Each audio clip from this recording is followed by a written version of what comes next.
All right. After a long wait, I can say welcome back to Reasoned Answers. It's as good as waging war against Allah and His Messenger. Had a variety of issues before we could get started, primarily related to my computer deciding to vomit right before we got started. So had to reboot, which itself doesn't take that long, but then I had to restart all the various bot programs and whatnot before we could really get going. So welcome everyone. I'm glad you're here today.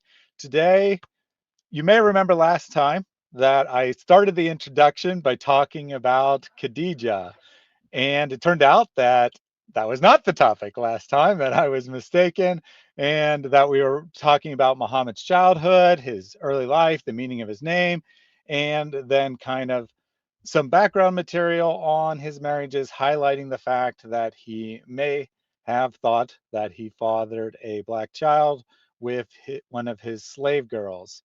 Uh, Now, this week, Khadija is going to be the main focus. A common apologetic we hear from Muslims is that Muhammad was such a great guy. He was a young, strapping lad who could have had any woman he wanted, and yet he chose to marry a rather old, about 40-year-old woman. We're going to find that although this is given as some kind of defense of his later behavior, which it wouldn't be, even if it was true, we're going to find that, as per usual, there are some holes in the standard narrative, that the biography of Muhammad has been modified, hasn't been made up wholesale, but it's been modified in ways to make him look better. Anything you want to say, Mary? I think this is going to be really interesting because not only will we talk about the marriage to Muhammad, but also her other previous marriages. And the Shia currently claim that she was a virgin when she married and only ever had one child with Muhammad, and it was Fatima. But this is a rather late Shia invention. Early Shia did not claim this. Early Shia claimed that, in fact, she was also multiply widowed. And so we're going to talk about her prior husbands and how they connect to the entire narrative of Muhammad's life. All right. Did have a couple comments from the audience. His servant says, excited for this stream, but he said that 15 minutes ago when we were supposed to start. So I don't know, maybe all his excitement wore off in the meantime. And Houston said that our tech problems was because we did not say inshallah, duh, which is true. We did not say that. Shame on us.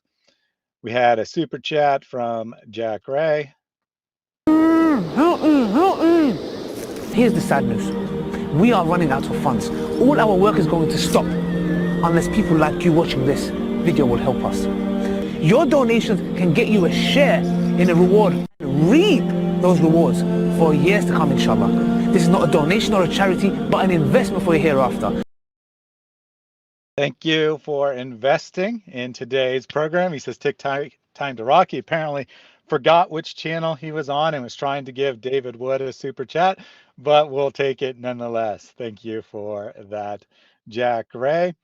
And Ramikiel says she was 9 years old, featuring based British guy.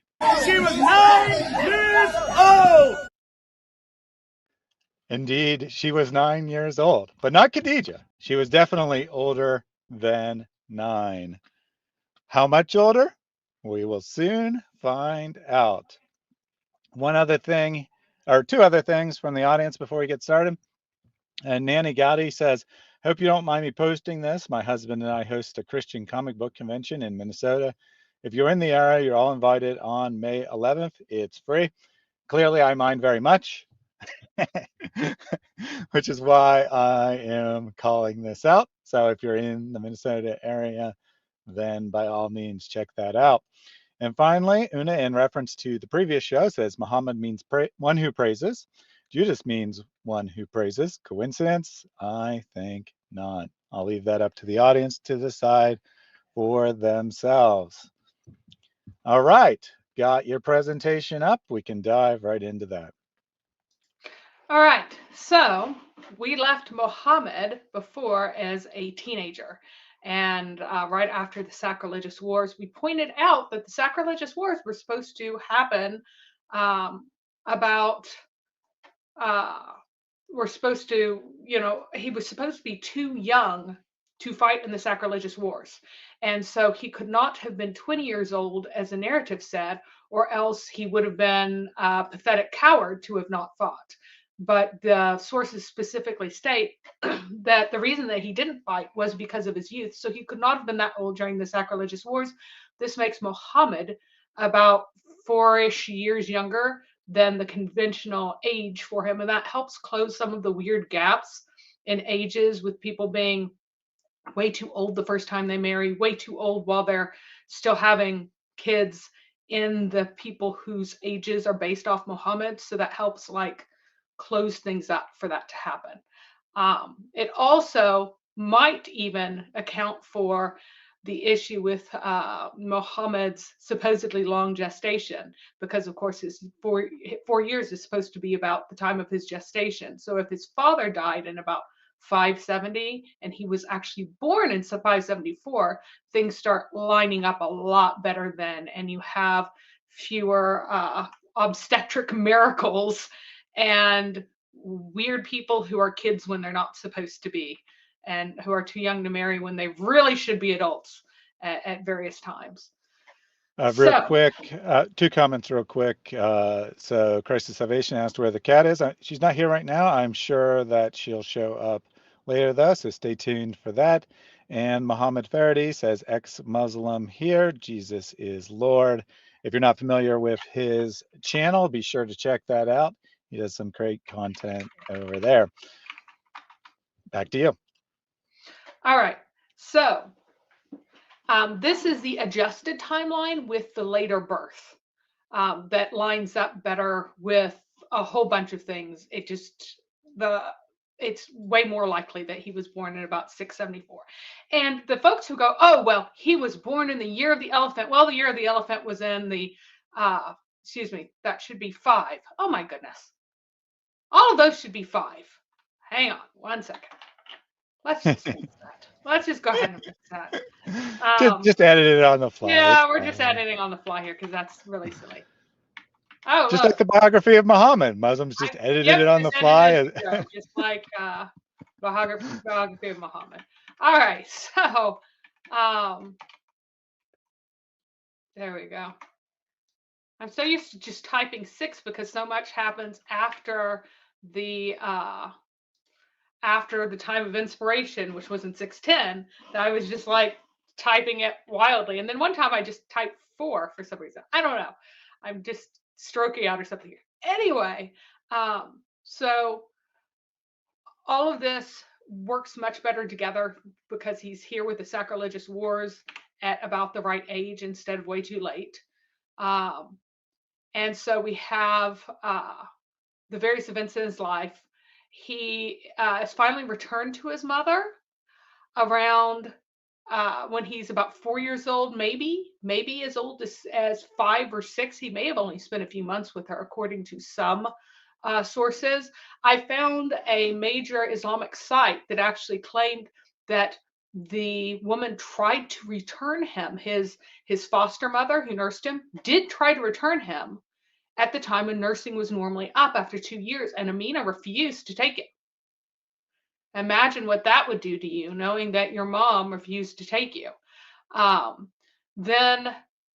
I don't have, they didn't, most of these sites, even though they're like very well-respected sites, authoritative sites done by various universities and institutions, a lot of times they don't cite any sources. So I do not have an early source for that. I just have the statement that this happened, and it isn't in it isn't in the major Sierra literature, so I'm not sure where this fact or this factoid or tradition is from. Anyway, Amina dies when he's 6, and when she's at Al Abwa, and that is on the road between Mecca and Medina, and her slave Barakah, whom we talked about a lot last time, and she was probably born in whoops, and again, this is Just getting all the wrong numbers in getting there all the today. wrong dates. Yes, actually, this one is correct. It's 562. So she was probably about 8 whenever the parents married, most likely, because that's usually the youngest age that you are. That's like the cheapest slave on the market would typically be about an 8-year-old girl. Because at 8, kids, 7 to 8 kids are old enough that if you use them as slaves in an unsophisticated culture that doesn't have a lot of teaching, that they are more productive than they are consumptive. So they're actually, worth having around to do chores for you. Um, and that kind of stuff continues. I have an ancestor who only had a 3rd grade education because she was the youngest of a huge number of children, or the oldest of a huge number of children. And so as soon as she finished 3rd grade, she had to stay home and take care of all of her little brothers and sisters.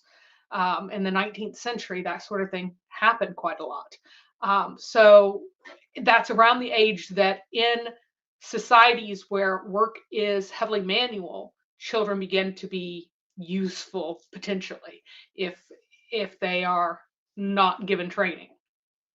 So then his grandfather dies, so that would make her, being about 12 years older than him, 18ish, able to, yeah, my dates are still slightly wonky. But anyway, she's able to take him. His grandfather then dies 2 years later, his grandfather who had cared for him. Then he's taken in by Abu Talib, who is not the oldest of the grandmother's sons. Now, someone at one of these sites said, oh, it's because Al-Harith was not able to take him in. Well, we have no idea whether or not Al-Harith is still alive, who is the oldest one, probably by a slave girl. He doesn't seem to have any kids, so there's a good chance that he died before this point. But he's also not, Abu Talib is not even the oldest of Abdullah's, Muhammad's father's immediate brothers. He's taken in by the second brother.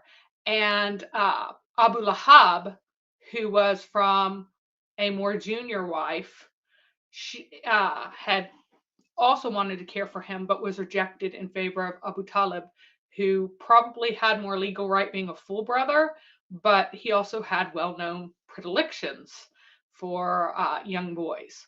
The sacrilegious war then begins, and Muhammad is too young to participate. So there's a story that during one battle, he's old enough to run around and collect arrows that people shot and missed, so then hand it to people so that they can fire the arrows back the other direction in one particular skirmish. Then when he's about probably 12, he's Abu Talib's caravan wife. Some stories demote him all the way to 9 because that makes it less likely. Most likely, the reason they do this is because it makes it less likely that he's been being used for sex, because boys are typically used for sex first around the age of 12. However, there are other traditions of him accusing Abu Sufyan, his cousin, of sexually assaulting him in the past. And that is considered in Arab culture. If you are fatherless, you will be the sexual recipient of other boys. That's just the culture, and that was well established well into the 20th century. And in the 1990s, you would find this as a common, taken for granted belief, documented in the literature, and it's unlikely to have changed since then in a lot of the rural areas. So somewhere in the next interval, Amen is born to Amen, and Muhammad thinks the boy is his. I believe that he thinks that he's his, and I gave all the reasons the last time why he thinks that and Ayman is Barakah, right? The slave girl. I've given all the reasons why I think that Muhammad thought that this boy was his, but he isn't able to claim him as his heir for one reason or another. Maybe he got rejected at the temple, but really at the pagan temple Kaaba, But really, if you get rejected there, it's because it's not politically expedient for the claim to come out positively, because you darn well know those soothsayers cast the, determine the arrows in terms of what they think the answer ought to be for the benefit of those in power, frankly. Muhammad finally marries Khadija in about 595. That is the traditional date. I think that's probably pretty accurate, but I think he's 21 rather than 25. When they marry, he's given Zayd as a wedding present, who is 15 years old. And then he shortly afterwards married his two slaves together. And the reason that you do that is because, first of all, you're giving your male slave a treat. And second of all, you might produce more slaves to sell that way, which happened. And Usama is then born somewhere in the next few years. And these last dates are the marriage date and Usama's birth date are somewhat speculative, but it's somewhere in this range. So before you, yes. a good timeline to review there. But before you go on, there was a question that I wanted to pose to you from Michael K. One reason for the questionable chronology that people did not keep track of their age. The main reason is that, so in historical cultures, before you had a time period, like now we have BC and AD, or what people like to call CE and BCE, but it's really still BC and AD, and your revisions are pathetic. But before you had that, you had various other systems with various other counting dates. And the Arabs traditionally kept counting from major events. But the issue is that and then the Hijra date, the after Hijra date, is the one that they stuck with. Before then, every time something else important happened, they would count things relative to that important thing. But they wouldn't put the important things in relationship to each other, except which one happened after the other ones. You don't know what any of these lengths of time are. And so the reason why you have all these things in reference to the year of the elephant is because the year of the elephant was one of those major dating things from which other things counted. Well, by the time they started writing anything down, nobody was alive who remembered when the year of the elephant happened with regards to the Hijra. Nobody actually remembered that. And so everybody was guessing. And so they had all these free floating times and dates. This also, they waited a couple hundred years to record any of this stuff. So it's all muddled traditions, half remembered things. It's confusion. It's it's stuff that wasn't written down in detail. Nobody cared when Amen was born. They cared about him leading, like they didn't record it. And if there were embarrassing details surrounding it, then the fabrication of genealogy was almost as much of a devotion of the Arabs as reciting genealogies. They just lied about who their ancestors were all the time, and they didn't consider it lying. They were saving face. They were showing alliances. Some of this is legitimate. You're like, well, I am from this tribe, therefore I need an ancestry from this tribe, even if my dad just moved there and started living with them. So you'd like fabricate a common ancestor back to show your allegiance to this tribe. And that was not considered lying. And then lying to save face was also just normal in the culture. And the genealogists, the best genealogists of Islam, admit that they fabricate genealogies that are embarrassing to get rid of embarrassing things. Like they're like, oh, this was the first one I fabricated. And sometimes they'll even say what their fabrication was. There are traditions saying that I said that so-and-so's grandmother, great-grandmother, was such and such person, but really it was a slave. That's how everyone miraculously is never descended from slaves, because the slaves all get written out or get re-identified as other people. So there's all sorts of reasons why they wouldn't remember this. Like if I tell stories of my great grandparents, I can tell stories of them, but you know, I won't remember my great great how many greats is that? Yeah, great great grandmother who was the oldest of a bazillion. I don't remember all their names in order, and I don't remember who they all. I remember some of them, but they were all dead long before I was born, except for like two, and I was a toddler when they died. I don't remember meeting any of them, so I just have kind of these. And imagine another generation. Imagine my kids. That's how distant this is. My kids writing down their memories that weren't ever written of the oral family tradition, those details just get lost. They get changed if they're embarrassing. You go into genealogy, you'll discover in distant family trees, even if yours is very staid and moral and everything, you go far enough distant and you'll discover, hey, wow, I had no idea that happened. I've heard of this person, had no idea this was their life. And that's kind of what happened here. It gets buried, never gets revived. So All right, got a couple comments for after you gave that very long answer, but no, we appreciate that. Uh, all glory to God says, could you pray for my mother? She's going through some back pains. Consider it done. Christ's salvation said they're making their slaves to mate and have more slaves. What are they? Cows? And I'm going to say, no, that can't be it, because cows are sent down and prophets are sent down. So cows are more like the prophets. The slaves are well below the level of cows, I suppose, by that logic. John Wilson with a very disturbing comment, but I thought I'd highlight it anyway. So Muhammad started out playing with little dolls and ended up playing with a little doll in his 50s. Think about that one, everyone. Snoopy says, I guess this is why Muhammad is obsessed by kids, because of all the tragedy and things that were going wrong in his own childhood.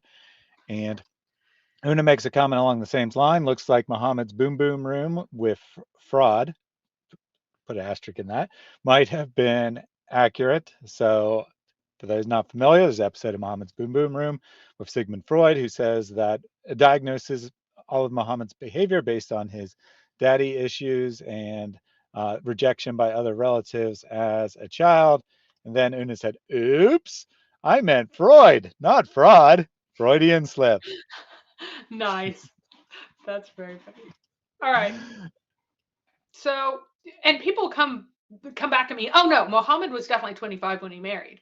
Well, again, people are confusing what I call legendary consensus Islam, which is where you take all the Islamic sources and you distill out of them the nicest story and the coolest things, and then you embroider it a bunch with what the actual early sources say. So we have reports, and this is all from Kistler's Sons of Khadijah, which is my main source for this, because Kistler did enormous amounts of work on this that am not going to replicate, going through all the different sources about information. He does really great things just with categories of stuff. And this is one of his categories, is just like, how many kids did these folks have? And it's not just Khadijah, but also Muhammad's children with Khadijah.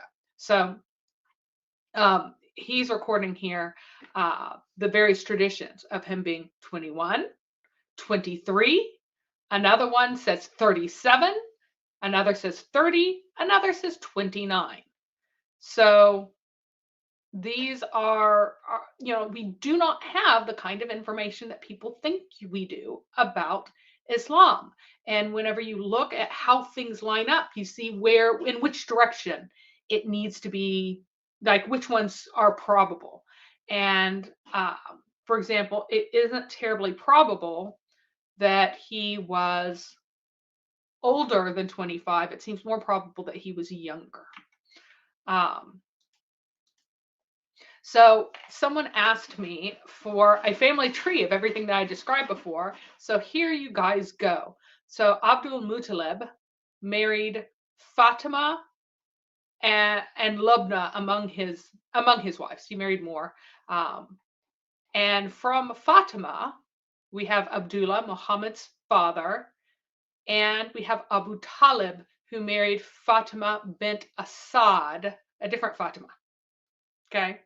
And she's going to be pretty significant, even though she barely appears in the sources. Her influence is quite large. Asad also had Khuwaylid as a son, who is a father of Khadija.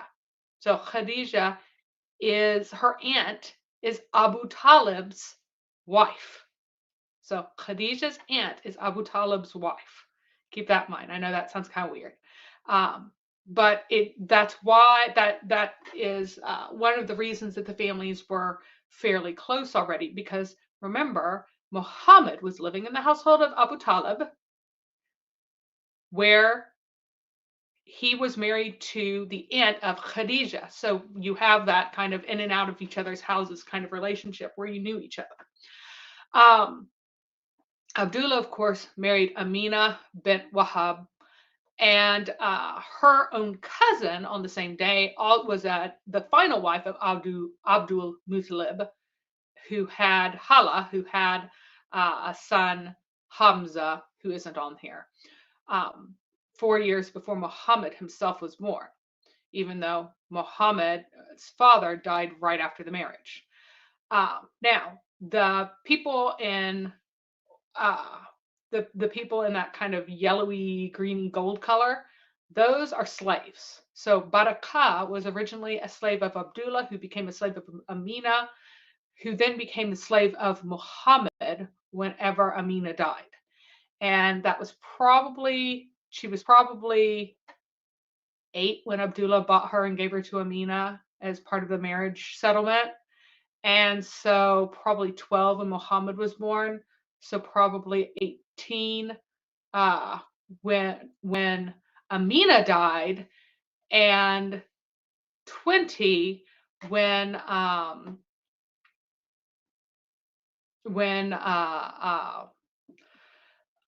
Muttalib died and Muhammad went to live with Abu Talib. And remember that Abu Lahab was the first champion of Muhammad. He was the one who sent a woman to breastfeed Muhammad so he wouldn't die, because Amina was refusing to breastfeed him, because she said, this belongs to this male line. It's their responsibility to support him. Unless they support him, he's not getting any food. So Abu Lahab sent someone to support the child before the grandfather acknowledged him at all, who was the head of the family. Now, Muhammad got Zayd from Khadija, who actually was given Zayd by her nephew. And then he married the two, and they had Usama. And then Muhammad adopted Zayd. When Muhammad adopted Zayd, who was married to Barakah, and he probably freed her at the same time. So Barakah's 2 children, if Zayd also adopted the child of Barakah, that would make Muhammad's supposed biological son now his legal grandson, because through this double adoption, because Barakah is now his daughter-in-law. The slave whom he's been sleeping with is now his daughter-in-law, and the 2 sons are now his grandsons. So last time I said, how in the world are you going to draw all those relationships? Well, that's how. You draw a whole bunch of arrows from the same person. Yep. So that's my best take. I think it was fairly clear there, and you can kind of see the relationships a little bit better. Mm-hmm. All right. Yeah, so that was very helpful. Thank you. So Muhammad was a shepherd, and he was said to supposedly in the traditions, right? He is specifically a shepherd of sheep, not a shepherd of camels, according to the traditions. There isn't an indication they ever acted as a caravan guard. He was not a fighter at any time. Like, every male was a fighter to some extent. If you're an adult male, when you went to war, you fought. But he wasn't a caravan guard. He wasn't like a top swordsman. So he was not a fighter in that sense. So there's no indication that he was a caravan guard. He had gone on trips, but again, that was probably as a caravan wife, and it wasn't his primary occupation. And he was recommended to Khadija to be her caravan agent because he was trustworthy, according to Abu Talib, not because he was experienced as an agent or as a guard.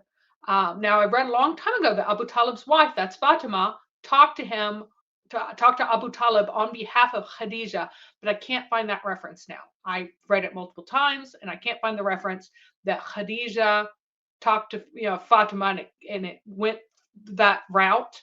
That may just be a supposition on the part of the people according to the tradition, but I think it's a reasonable one. Shepherding was the role of male children and slaves. This is important, that it was a very, very low prestige job.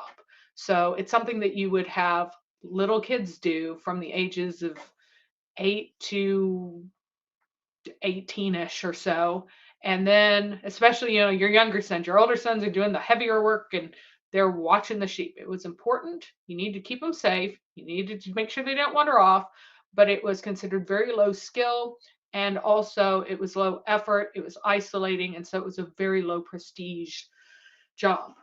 Khadija had a couple who were her shepherds who apparently, who are very rarely mentioned in the sources. There's like one mention of this couple. And so, one or two. And so, it kind of shows how isolated they were from the other folks because they were out herding the sheep around the area and were not living in the house. So, Muhammad was therefore kind of on the outskirts of society if this was true, if this really was his role. So this means that either Muhammad was extremely low status or this was a later invention to make Muhammad more like Moses and David.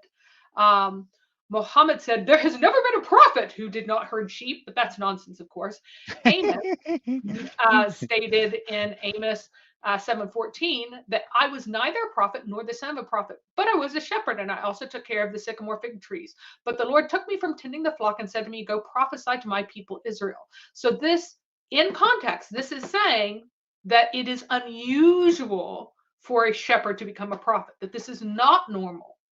And so I think that Amos would have a better idea of what was normal than our buddy Muhammad in terms of shepherding and prophethood. So how dare you suggest that an actual inspired prophet of God would know better than Muhammad? That's just horrific of you to say. John Wilson asks, is there a description of any sort of elaborate ceremony for Muhammad's weddings? You can find it on some sites, but I think that these are like really recent fabrications. This idea that he came out and rode a horse and there were people in front of them and everyone was dressed in silk. They weren't that rich. They were no one had that much silk. They had very, very little. They would have a few pieces of silk and they didn't. So in this culture, people didn't have much fancy dress days. Women wore their most elaborate, they didn't wear like their most elaborate perfumes necessarily every day, but they would only have like a couple of outfits and they would make them as elaborate as possible. So there weren't like, oh, today I shall break out my silk turban. That is a something that only emerges much later with way more wealth. So even in like the 19th century and early 20th century, travelers would talk about how astonishing it was to meet Bedouin women because they were like always robed in their best silks and they wore them till they wore out and then they got more best silks because the purpose of having these things was to wear them and they'd always be dressed in large amounts of jewelry, maybe not every single piece, but a lot of their wealth they would have displayed on their bodies all the time. So the stories about this are very, very sketchy. Also, the idea that there was a horse at all in Mecca at this time, I don't find any horses in Mecca in the actual early records. None. Like Muhammad gets a horse for the first time when he's in Medina, and he's super, super special because he's got a horse. I don't think they had any horses in Mecca. I think they only had camels. So, yes, there are traditions about it, but I think they're all very late fabrications. So, Marcus asks, what do you shepherd in the desert? Lizards? that you actually do get, I showed a picture before of how green Mecca can be briefly right after nice rain. So they actually did have sheep. And what you see most of the time is this pathetically overgrazed area. That doesn't mean that stuff doesn't grow. It just means that your critters eat the stuff as they grow. And that's what's happening now. That it was probably overgrazed then as well. So they did have animals that grazed the area quite heavily.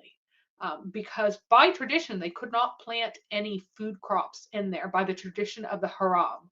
The pagan traditions forbade you from growing anything because that would require like chopping down things and tilling the soil, and that was considered illegitimate activities in the pagan compounds. And that kind of changed like well after Muhammad's death. Muhammad still forbade it because, you know, it's a pagan place. You got to keep your pagan traditions. But some of the other people were kind of embarrassed at these pagan things and said, no, let's make beautiful gardens and stuff. Yes, they did have things to herd, but they didn't have very many. That's also very significant. I've talked before about how a very rich man in the Hijaz, in terms of Bedouin herders or herders in general, would be considered barely making, barely making a decent kind of having a decent level of wealth. If you're talking about the people in the areas that got more rain, there are plateaus that had a bit more rain, and they would have like their rich men would have 10 times as much. So they did have some, but they were very poor. Got bad news for you, Mary. We got to end the stream right now. As Houston points out, we need to wrap up because Fads has decreed that it's well established that Khadija was 40. And we all know that if something is widely believed by Islamic scholars, it's beyond any doubt, especially when those scholars are just telling the public that, and they don't necessarily even have consensus among themselves, but they're telling the people standard lines that they want them to believe, debating among themselves whether those lines are true or not, then you definitely can't discuss it. It's not wise to discuss these things in public, Yahi. So we should stop right here or continue, whichever. Oh, and Karen mentioned the Arabian horses. Yes, there are Arabian horses, but they are not from the Hijaz. They were from areas that had more water. Horses are way more. You have to feed horses grain whenever you're in a place with that little, that little greenery. Like the food is not rich enough for them to make it off of grazing alone. And so it is massively costly. And so the people in the Hijaz just didn't have the money for it.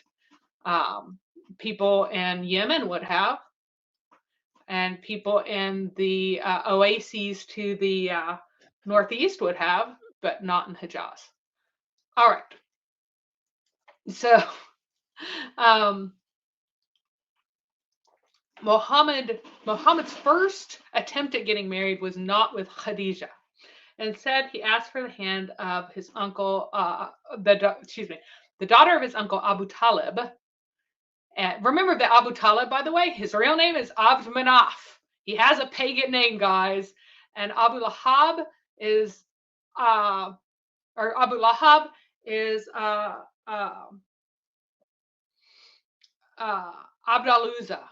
So they both have pagan names, one after a male deity, another after a female.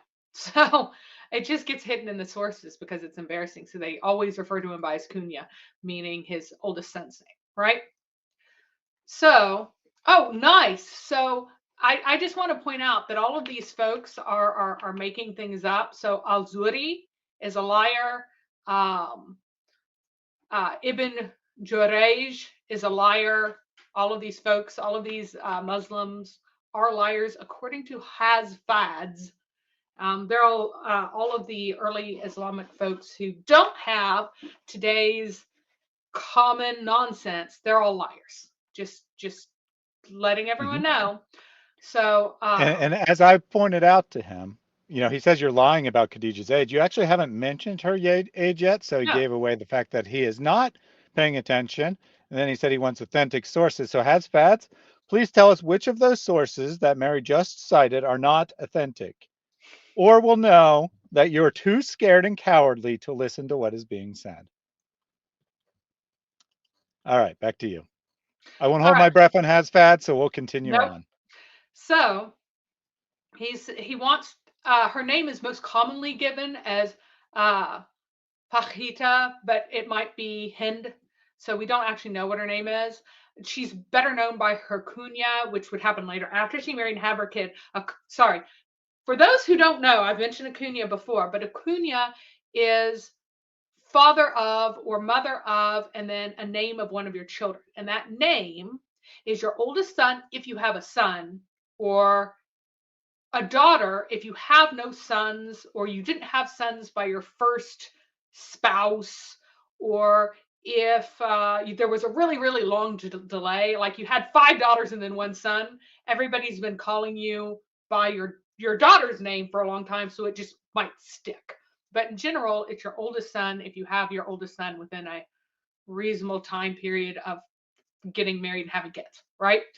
So her name, her oldest son was Hani, so she is known as Hani, mother of Hani. Okay, so and that's what she's known. That's why there's uncertainty as to her name, because she's always referred to as this from the time that she married, which is probably, pretty young. She's probably still a teenager, right?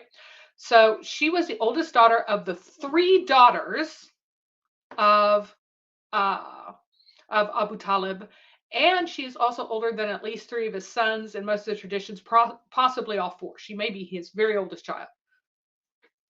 But rather than marrying her to this person, Abu Talib instead married him. It says him, married her to a member of the Makhzum clan, excuse me. And Muhammad asked when this happened, like they both, the person from the other clan, the Makhzum clan, asks, hey, can I marry her? Muhammad said, hey, can I marry her? And Abu Talib just married her off. And Muhammad finds out that this is arranged, and he says, uncle, why have you married her off to Hubayra and ignored me? Now, this is kind of a weird question, because you would think if you ask someone, you just go, no, right? You'd go, no, you can't marry her. But instead, he kind of, it sounds like he found out when the other marriage is arranged. And to understand this, you have to understand face culture. You don't just tell people no. You don't call people names to their faces unless you're really wanting to start a beef with them. If you want to maintain good relations, then you just put them off and then you go do something else. So Muhammad would have found out that he was rejected, not by his uncle saying, I reject you, because that would be kind of embarrassing or humiliating, but by discovering this other one is married. Now, it wasn't, wildly inappropriate for him to ask, hey, why'd you do this? But it is pretty presumptuous. But he felt like he had a really good claim, because typically in the Arab culture, you had claim on children, on cousins, before you had claim on anyone else for marriages. And because Muhammad's didn't have any siblings, it kind of bumped up to his uncles. And his mom didn't have any siblings either, but it's usually the father's side anyway. But it bumped up to his uncles, and so it was really his uncle's kids who were um, mostly significantly younger than him, but a few of them were closer to his age. Like this daughter was close enough to his age that a marriage was feasible, and they had a moral claim on them, because in marriage was considered virtuous, marrying someone who is related to you, because your clan's always the best. Your clan's always the most noble. You're always the greatest people ever. And so in marriage, endogamy, it's called, was way better than exogamy, marrying outside. And so he's like, hey, we're within this direct descendants of Qusay, inside clan, we're the best clan, and Makhzum is outside of that. They're a more distantly related member of the Quraysh. And remember that the Quraysh are a fabricated tribe, because it means the gathered ones, and the history shows that it seems really unlikely that their genealogies are actually genetic. And even though you accept the fabricated genealogies, at some level you still know they're fabricated. But here you find Abu Talib answering the question, nephew, they are our in-laws, and the noble is equal for the noble. And that's a really difficult translation. Another one of the same statement is, oh nephew, we became related to them by marriage because of the principle that the noble is another noble's equal. So basically, we marry into them because they're noble and we are noble, and therefore we can have these marriages. If he's saying, hey, I married her off to Hubayra and not to you because Hubayra is legitimate, it's a legitimate marriage because he's noble. But that may have in it, embedded in it, is that Muhammad doesn't count as a noble. So she's a noble because Abu Talib has property and everything else. Muhammad is just an orphan, which is like one step up from a slave essentially in the society. And so even though he has genetic relation, he's still, at least official genetic relation, he's still not regarded as being a noble. But Makhzum actually was. It also hints that the Makhzum aren't actually from the same lineage of the Hashemites, that they aren't actually truly genetically related to the Qusay, but Abu Talib is relying on like tradition, that we have traditionally seen them as noble, thus this is legitimate, but you aren't noble, so this is not legitimate because you don't have any property. Now, Muhammad was sleeping in Hani's house in 621, and that actually is 621, during the dream of Al-Miraj and Al-Isra, where Muhammad had his night journey. It happened at Hani's house. A few fabrications claim that, oh, he was sleeping out in the mosque out there, and then he was taken up. No, he was in her house. What is he doing in his cousin's house, whom he might marry? Why is he sleeping there? And some folks said, oh, he was hiding, he was under there for shelter and protection. But this was not, does not seem like a plausible excuse why he needed to be in the house of his female cousin rather than someone else. But anyway, this was right after his humiliation that is recorded in the Surah Al-Kahf, where where the Jews ask him questions about the seven sleepers of Ephesus, and he bombed that. Then they asked him questions about Dhul Qarnayn, and he bombed that again. And so he had lost tons of faith, and so he's trying to regain it by declaring that he's had this vision, this dream, while he was sleeping. And she said, don't tell the Quraysh. Don't tell the Qurayshi people, because they're going to make fun of you. And of course they did. But now Muslims go, oh, this is the greatest thing ever. But this was something that he started telling in his attempt to recover from the humiliation of people saying, no, you totally messed everything up. You don't know what you're talking about. So I got more bad news for you. We've been totally humiliated and debunked yet again by Has fans. He says, in Islam, we take the consensus of scholars, not the fringe. There's no consensus on this. If anyone tells you there's a consensus, they're lying. Consensus has an actual meaning, and you have to have a consensus of the early folks. You can't just go, all of us, and 1700 or 1800 or 1900 or in the year 2000. We all like this particular tradition, so we're just going to choose it. You have to have consensus from the early scholars. You can't invent consensus later on. And Indeed. so there is no consensus on this. There's no consensus on her age. There never was a consensus. No one there it was always very questionable about how old she was. And if you had actually studied to be an Islamic scholar, you would know these things because they openly teach them to people who are becoming students of knowledge, as you guys like to call it. Jesus Bott said, is that the same scholars who established the one Quran in 1915 and didn't finish the formatting and final version until the 1980s? Good question. Good question. And as Andrew 1924. Martin, 1924.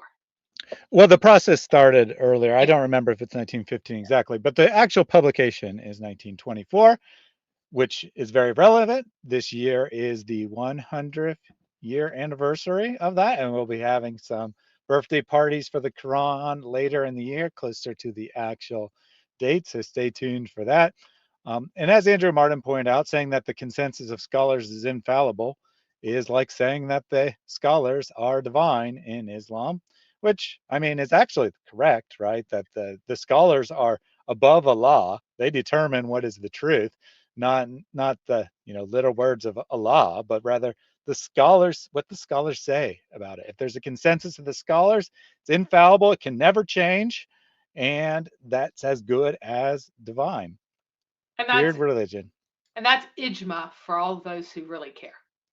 Yes, ijma is the correct term. And in regards to what you're saying, Andrew says, yes, I thought Muhammad was a noble. I'm glad to see that confirmed. He followed it up by saying this confirms the watered wine references. Can you explain that to us?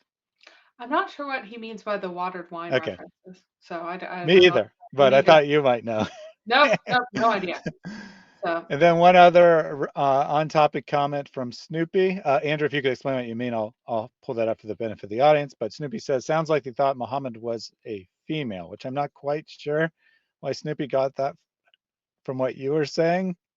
But I don't think that's what you're trying to suggest, that Muhammad's relatives were treating him like a woman or a girl, I should say.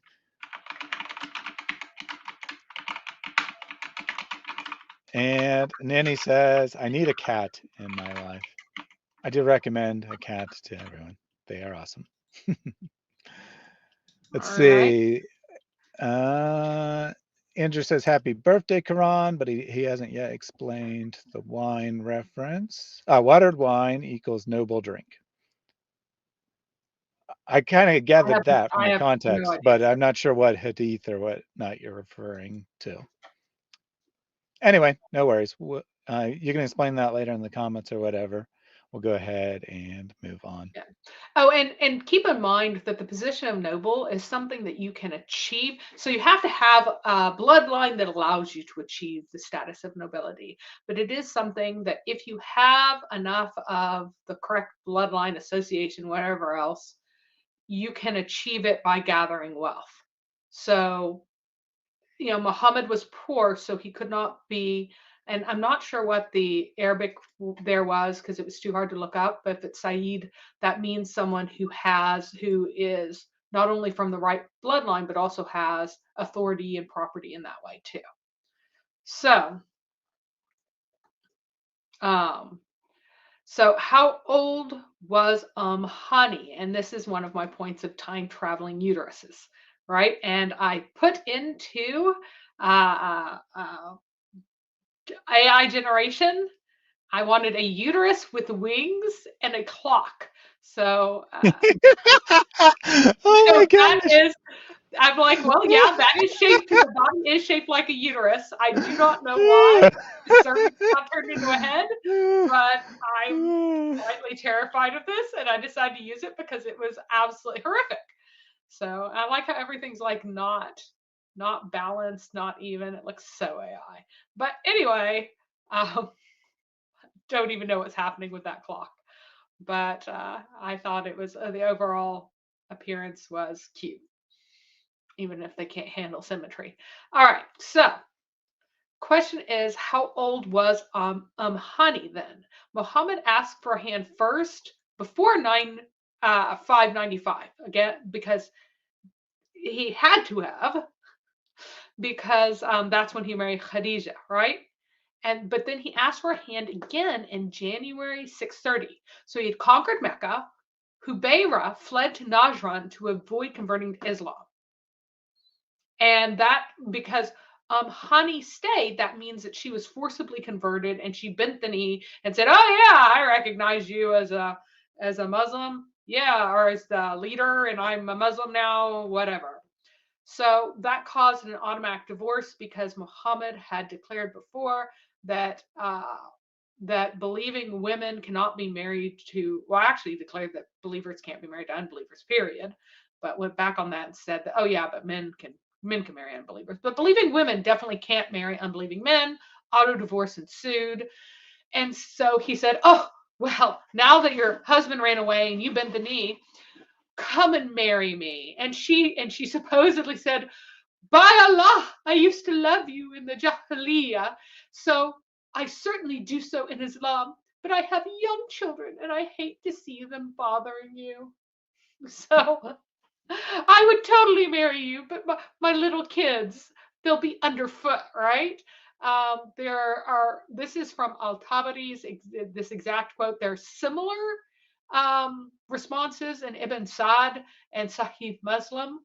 Um, Now, Ali who is her youngest child, he was born in 599, according to most sources, probably correct. Hani would most likely have been born in uh, in the window of 574. That would make her the same age as Muhammad, to 587 by this account. Most sources assume that she was an adult by 594, which would push her birth back, because remember, they didn't have sex with prepubescent girls at this time, and that would push her birth back to 574 to 580. So she most likely she would have been 14 before she would be considered marriageable. Because in that culture, to be marriageable, you not only had to be menstruating, but you had to be capable of running a household on your own. So by 630, she was at least 50 years old, minimum. Her youngest kid would most likely be no younger than 12, and almost all of her 7 sons would be essentially out of the house. They would be legal adults in Islam. So at most, she had 1, maybe 2 minor children, and they would have been teenagers. Most likely she didn't have any kids in, like, who were at home in terms of being dependents. Like, her sons would still live with her, but she wouldn't have any dependents, any little kids who might bother him at all at that point. And there's also a funnier version, and I couldn't find this one now, that no, this one I found. It's the next one that I can't find. So the funnier version of this rejection, which is in Sahih Muslim, said that she was grown up and has had sons, with no reference to the sons being young in that version, which is particularly funny. They probably took it out because the original version was probably her saying, oh, but I have little kids and they'll bother you. And they took that out because they realized that her kids could not be that young. But it made it sound really pervy, like, oh, you don't want to marry me, I'm grown up and I've had sons. You want to have only children with no children of their own, which is funny, because it was trying to fix something that was an obvious error, but just made it really pervy. There is another tradition, and this is the one that I couldn't find right now because I've read it like 5 times, so I couldn't find it in this moment. And it said that when her children were all grown and they were all like adult, not necessarily married, but were no longer little kids underfoot, that she changed her mind and said, oh, I will marry you now, Muhammad. But then Allah revealed part of 3350 that says that Muhammad could only marry his immigrant cousins. while saying that he can still have his own rape slaves on the side. He can have women for hire in that verse. He can also have random believing women. But among his cousins, he can only have immigrants. And because she was his cousin and had not immigrated with him, she is out and he can't marry her at all. So, and he used this to reject Hani.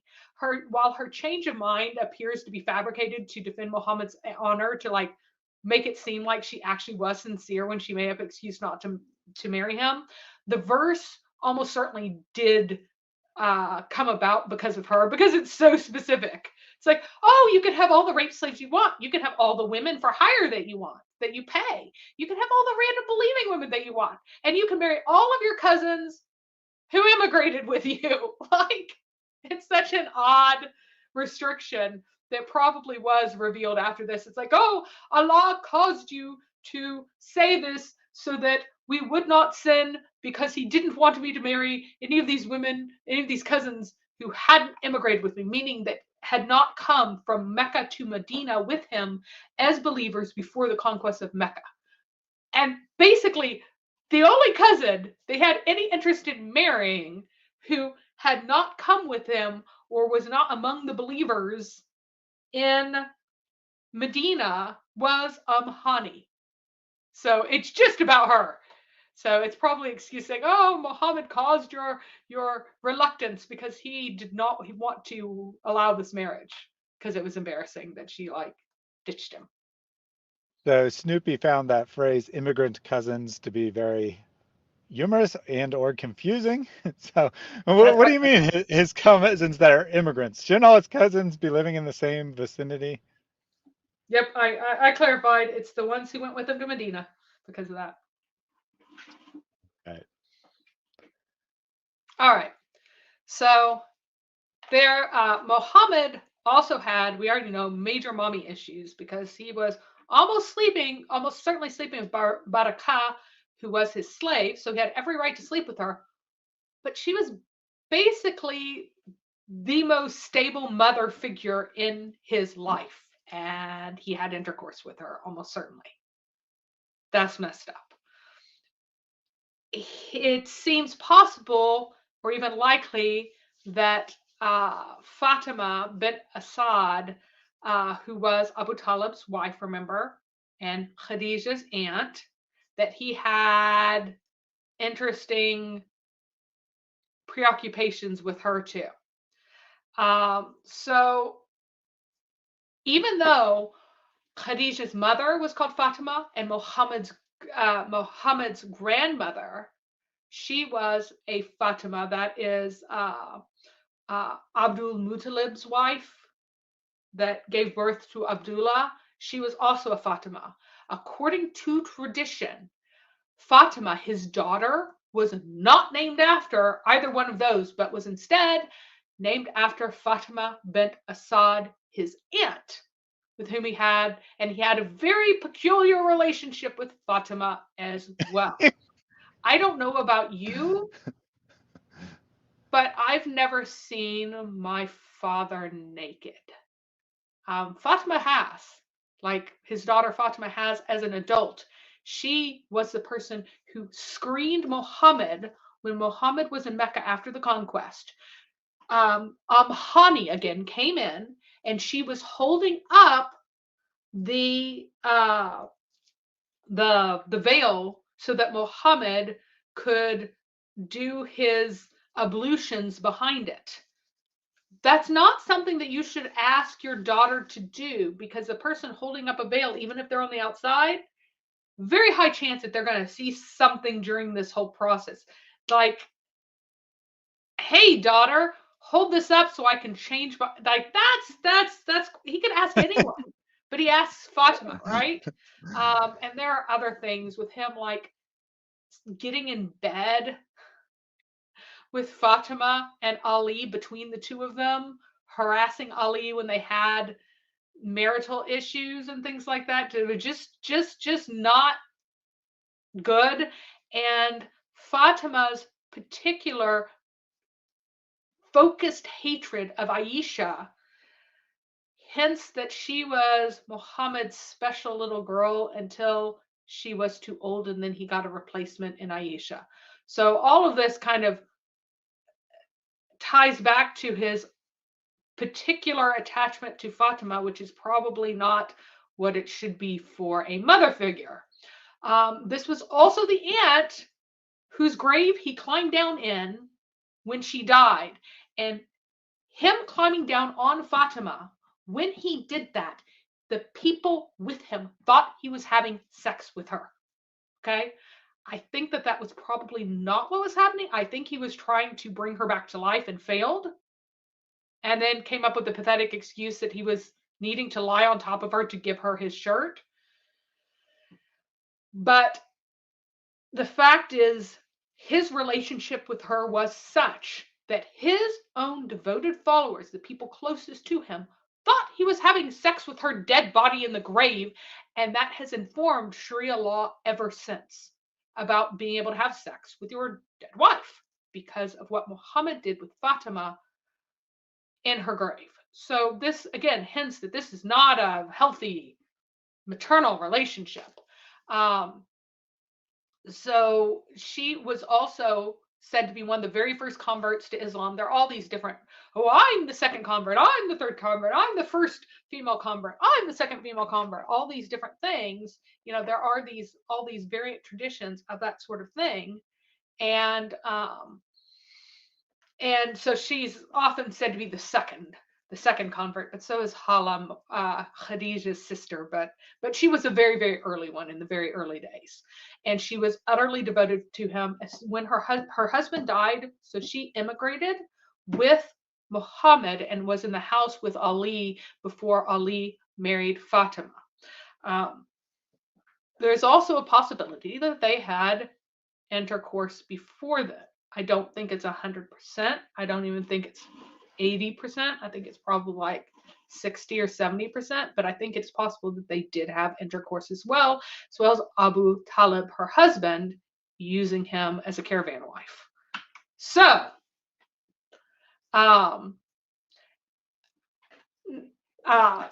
Khadija, remember, she's bint Khuwaylid, bint Asad. So Fatima's her aunt. She was a widow. She needed an agent to trade on her behalf to the summer caravan, or for the summer caravan to Syria. However, the Shia say that she was a virgin because they wanted Fatima to be more special. This is preposterous, because where did her wealth come from? Why does she have stuff? It's because she was a widow. There is an alternative tradition in the early sources that he went to Hubasha and Tihama, and not Syria at all. That is the coastal strip on the other side of the Hijazi Mountains. Along that strip of ocean, there are some settlements. It's called the Tihama, or Tihama. I'm not sure how to pronounce it because I haven't looked that one up. But anyway, in that tradition, he went there. The timeline, so the reason why most folks, this isn't official consensus, but you will find that almost all of them say Syria. And they will say Syria because they want him to meet a Syrian monk. But the timeline, if you say that, oh, the timeline is correct about her marrying Muhammad 2 months after he got back, and he married her in the spring. If you go with that, then he didn't go to Syria, because a Syrian caravan is the summer caravan. He would have had to have gone to a winter caravan. Now, Tihama would be a place for a winter caravan. And that's a particular fair that he might have gone to there. So you have to say either Syria is made up or the timeline is made up. They cannot both be true. So take your pick. Now, Muhammad was suggested to her, perhaps her aunt Fatima, and he represented her and did a very successful job either in Syria or in Tihama, and he didn't cheat her. And after that, Khadija sent her slave Maysara to arrange a marriage with Muhammad. Now, there is actually conflicting evidence on whether or not Maysara even went with him. Again, most sources will say that, oh, he went with him so that he could see various miracles and wonderful things about Muhammad, but other folks said that no, she contracted with another man in the Quraysh who was a free man, who was a Qurayshi free man, not a slave, and Muhammad. They were the only people who went. Why are you talking about Maysara? Well, it's because Maysara needed to see these miraculous things to tell her that he was going to be a prophet and she should really marry him, basically. Maysara is either a young boy in some traditions or he's an old man in other traditions. And that's probably to avoid the implication of a woman living with a male slave. So she's unmarried. She's living with a male slave of prime age. He seems to be dead by the advent of Islam, but that doesn't say anything about how old he was. People died at various ages all the time then. But it's pretty funny that he, you go here, he's like, the old man Maysara, and then they're like, the young boy Maysara, and you're like, yeah, pick one. So we can take a break for a moment. I need to go and get. All right. Yep. I'll take a couple comments from the audience. Ones that are questions for Mary. I'll wait till she comes back. Michael K has a difficult question here. At least I thought it was a difficult question, although it has been answered by the audience. It says, what perverted sex acts did Muhammad not do? And fortunately, we have the answer from Nissan Attic. Says, well, there were no robots or home appliances back then, so he wasn't into those perverted sex acts. So there you go. Have an answer. Hasfads, in his continual geniusness, says, let's just say she wasn't 40. Is that the best you got against Islam? Try and challenge Tawheed in the miracle of the Quran. Well, if you had actually turned on your volume and were actually listening like you were told to, you would know that that's not remotely what we're talking about. It's the title that shows the kinds of material we're focused on, but we're not talking for 3-4 hours just on the age of Khadijah. We're talking about all of the errors, all of the lies, all of the distortion in Muhammad's biographies, which I would say is certainly problematic. If the people who are writing about Muhammad are making crap up, distorting things, misremembering things, those are the same people that are giving you the teachings of Muhammad and your Quran. But let's just focus on that supposed miracle of the Quran. John Mark says we have the entire Quran against Islam, and I would agree with that. And Andrew Martin says, have you noticed that Muhammad unifies the female goddesses into Allah in the Quran? Is that the miracle of the Quran? I would like to know. Hasfads, I know you're not listening, but if you were listening, I would like to know if that is the miracle of the Quran, that the author, which we'll just say is Allah for the sake of argument, has managed to unify all the pagan goddesses into one goddess, or God, sorry, not goddess, under the principle of unification, i.e., Tawheed.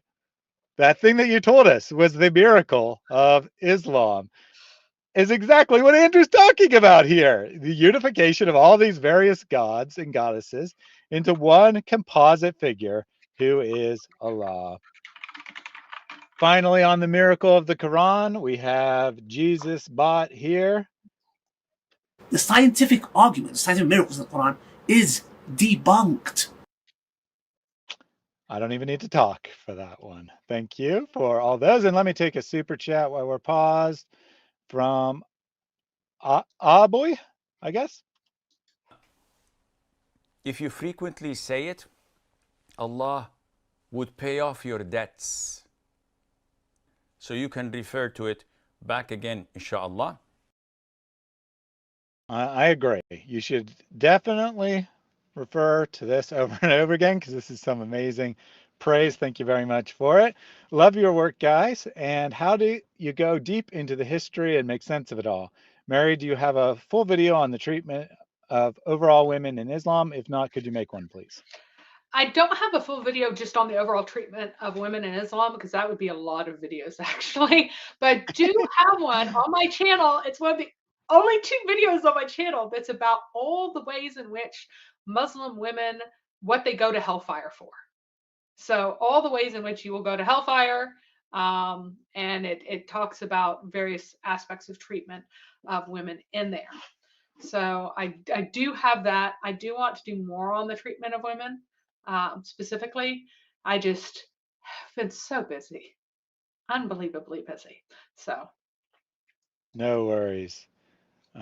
Do have a question for you here. Did you say that one of the slaves of Muhammad was Barakah? Doesn't that mean cow? no, with a K, not a Q. It's a totally different word. It means blessing. Excellent, excellent. And another on-topic question. It's interesting that Muhammad only did one caravan trip, according to the standard biography. Why not more? Wouldn't he And be also, making by more the profit? way, he inverted it. It's bakara for cow, not barakah for the woman. So it's also in the wrong order as well. Sorry. Go ahead. So it did say that, yeah, it does seem like as a caravan boy, essentially, he made frequent or reasonably frequent trips. He only made the one caravan trip before marrying Khadija. I think it's probable that he had made a number of caravan trips, one year or another, often going afterwards, because she would have had a built-in agent. I think that they why would the reason why she needed an agent is because she didn't have a husband. Once she had a husband, she didn't need an agent. If she's trading there, her husband is trading or sending a very responsible slave to trade. Maybe Zayd when he got old enough, but still, that was now what he would do. I think the reason that they really want to downplay his travels is to make it seem more miraculous that he knows all this stuff, when in reality, and a lot of them were like, oh, after that they settled into domestic life and he never left Mecca again. And I think that that's nonsense. That's said to make it seem like he is more ignorant of the outside world than he actually was. I think every year he spent a couple of weeks in Syria, and every year he spent a couple weeks in Yemen. So, and he was And at that Ukaz would make market perfect sense. meeting Yeah, that would husbands. make perfect sense to me that they would try to make Muhammad look ignorant, because that's the only reason that they say that Muhammad was illiterate is because they invented that as a defense for early Christian polemics, saying that Muhammad had just copied stories that he had heard others telling. Like, well, he couldn't copy stories. He's illiterate. He couldn't have heard those stories. He never went to Syria. He was constantly just he left Mecca one time in his entire life. He could possibly have heard these stories from other people. It must be miraculous. So that would make perfect sense to me Yeah, that and, they. and let me tell you that I learned dozens of the scary stories that you tell in the dark, like the girl with the ribbon on her neck whose head falls off, and all of those different stories. The man with the hook who escaped from the insane asylum and they drove away and his hook was on their car handle, even though car handles can't do that anymore. Like all of those stories, I learned how. Like twice a year, I went to camp and I have a good memory. So I would hear the story once, maybe twice, and then I'd start telling it myself. And I could tell stories for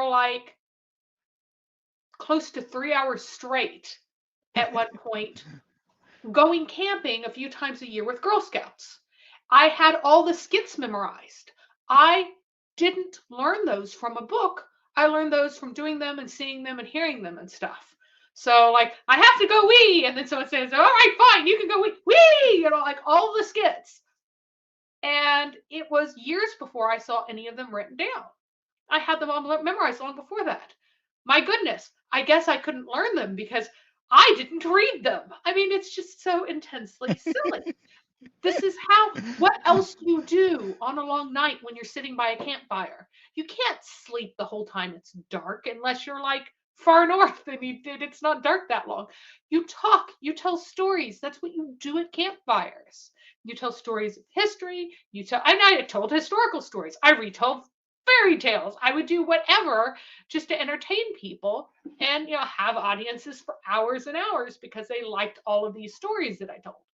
So it yes, he learned all of this by hearing stories, but apparently either his memory wasn't very good or the people who were learning it wasn't very good because the stories that he ended up with were all distorted and well, everybody forgets names in stories. You just make up new names as you go along.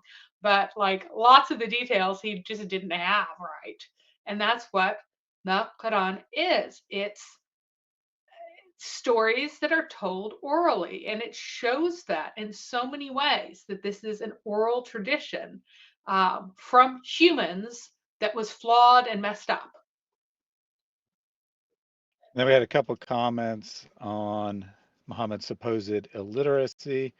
Nicodemus says Christian Prince has argued that the use of illiterate actually means spiritual depravity. I wouldn't go quite that far, but I know what Well, he's getting at here. Well, just let me finish, and yeah, then you go can ahead. comment. Poor Country says Umi means illiterate of scripture, so that's more of the long lines of what CP is going for there. I would say probably the best translation, if you're looking for one word, would probably be Gentile. The idea is that someone who's not formally brought up in it, an outsider, so to speak, as opposed to someone who lacks the technical ability to read and write. Your comment, Mary? Yeah. So yeah, well, the word ummi comes from, it's borrowed from Hebrew for a term that was used in the rabbinical age. It means, from a phrase that means people of the land, and it means the common rabble, the common sort of folk originally, and then it came to mean specifically the common folk who do not study Torah, which Muhammad did not study Torah. And no, Mr. M, the story of Muhammad having a dream of being squished by a demon does not, in fact, say, I do not know how to read, as it is mistranslated, which, since you are an excellent Arabic speaker, you would know that that is not what it says. And in fact, there are multiple hadith that talk about Muhammad having written things with his own hand and on his deathbed, calling for a pen and paper to write his last thing. He wanted to write it. He did not want a scribe to take this. So apparently you're saying that he didn't know what he was talking about, and everybody was lying when they said that they saw things written by Muhammad's own hand. Now, he was not a Well, in particular that case, scribe, he's and he was correct not because Muhammad educated. doesn't know what he's talking about, Yes. right? Muhammad doesn't know what he's talking about, and the people telling stories about him are making up lies. So, for once, Dr. M is right, accidentally. Yeah. Okay. And Una had a question about buried daughters, whether or not female infanticide was first forbidden by Muhammad. And the answer is no. It was forbidden by the Hums Association. The Hums Association, which probably after the sacrilegious war, and that whole right then was, well, it was probably either after the sacrilegious war or after the year of the elephant. Somewhere in there was some traumatic thing, and at some point this Hums Association developed out of the various traumas as a way to make them more legitimate. Actually, I think it seemed so well established by then and so well known that it was probably before Muhammad's time, or at least from his childhood. So it probably was after the year of the elephant, whenever they thought they were being raided, where they wanted to appear more legitimate to the various more less pagan-y sorts of folks, and show that they are kind of people somewhat like them and so shouldn't be a target. And during that time, two things that the Hums did for girls is that people in the Hums Association were not supposed to murder their daughters, and the people in the Hums Association also were not supposed to slave raid anymore. And all the people named Al-Mughira, which was like the raider, the meaning that you went and you attacked people, ambushed people, and tried to steal their women and boys to sell them to slavery, those names disappear in the generation like a little bit before Muhammad. In Abdullah's generation, there doesn't seem to be any raiders. So that seems to point to it being after the year of the elephant rather than sacrilegious war. So it was a way to appear more legitimate to people who didn't do these nasty, disgusting practices. Oh, well, we don't murder our daughters either anymore. Look how legitimate we are. Don't come and kill us, Rome. So that's kind of what was happening then. So Muhammad did not innovate anything. He took something that was imitating Christians and Jews and made it more universal. And then he went back on the anti-slave raiding thing and went, no, you can take rape slaves again. That's totally fine. Whereas in Muhammad's lifetime, they hadn't taken rape slaves themselves. They could only buy them from other people. But Muhammad's like, no, let's go and grab some rape slaves. They're great. So no, that was not from him. So I think we got everything. Excellent. Yep. I mean, I have some others, but I think those were the ones that are directly related to what we're talking about. So I'll save the others to the end. Okay. So now I want to talk about what was normal for women, for young girls, for females in Mecca before Islam. It appears that very small children would be generally filthy and naked, which helps avoid the evil eye. You still saw this in Bedouin practice throughout the 19th and good portion of the 20th century, that very young children were just, if you act like you, so what the evil eye is, if I look at someone's child and say, oh, what a beautiful boy, I have just put an evil eye on that child. Now the demons all pay attention. The jinn know about him and they're going to get him because I have drawn their attention to the beauty of this child, and they will be jealous and will hurt him.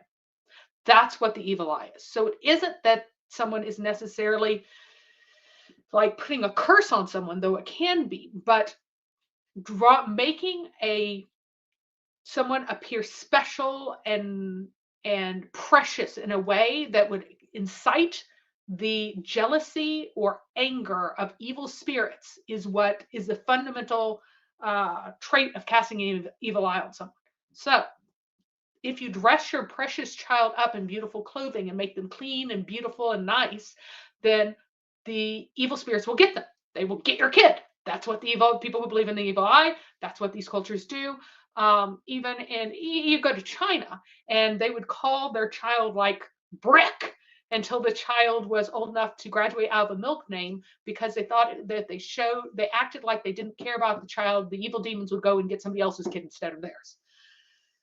So you would leave your children just filthy, naked, tangled hair, disgusting, until they were out of the age when they were most at risk from having from getting things happen to them. Oh, they also just peed and pooped everywhere, including on you, and you just like cleaned your clothes when they peed on you. That's in the Islamic sources about what do you do when your kid pees on you, because that's how they take care of their children. They wandered around and would just pee wherever and poop wherever, and then parents would throw water on it. You know, little kids were peeing in the masjid. And so if it's a boy, what do you have to do? If it's a girl, what do you have to do? You know, that kind of thing. So very early on, very young, they would be filthy and naked until they were considered old enough to be out of major risk. Then they would undergo female genital mutilation, which is still part of Islam today. It is a pagan practice that Islam has adopted, and that was usually around the age of 5.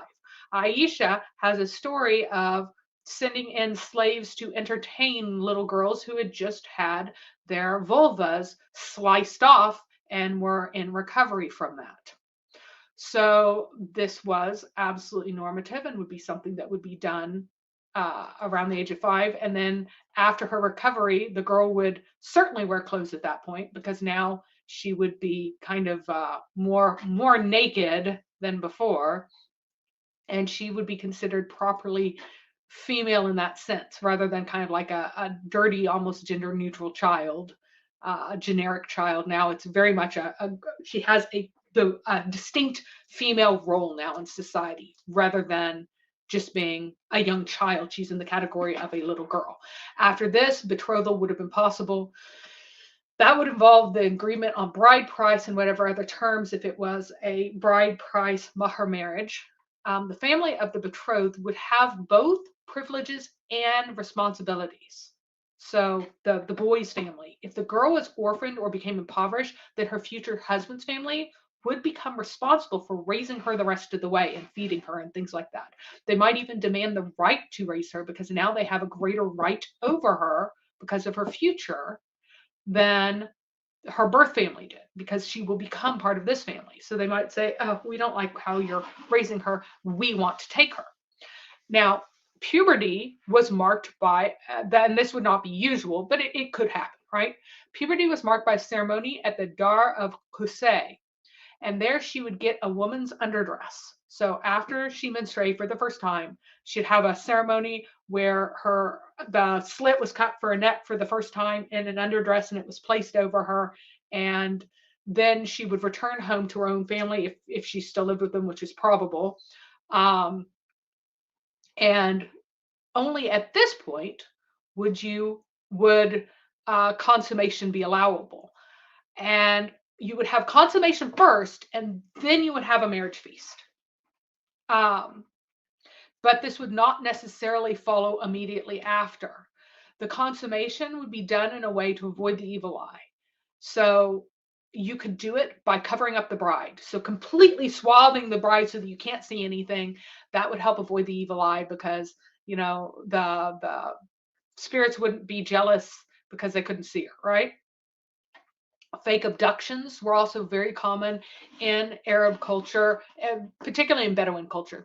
The concealed bride was more popular in the towns, and a fake abduction was normal in most of the Bedouin society, where they would pretend that this is all prearranged. The bride knows that she's going to marry him. The groom knows, everybody knows, this is completely known by everyone. And yet the groom would pretend to come in and kidnap the bride, or they'd pretend to have this battle for the bride, and it would all be fake. It would all be show. But by doing this, you would pretend that the bride is not willing. Now, people falsely think that this shows that there was, in culture somewhere, there was a normative practice of bride stealing that was usual in all these cultures in the past, and that is incredibly unlikely. There are only a few places in the world where bride stealing has become the norm, and it's become the norm to avoid paying dowry or the bride price. But in reality, the vast number of traditions associated with pretending to kidnap the bride are associated with old prejudices about evil spirits, or old superstitions about evil spirits wanting to destroy your happy day. So you pretend it's an unhappy day, and then the spirits won't come and get you.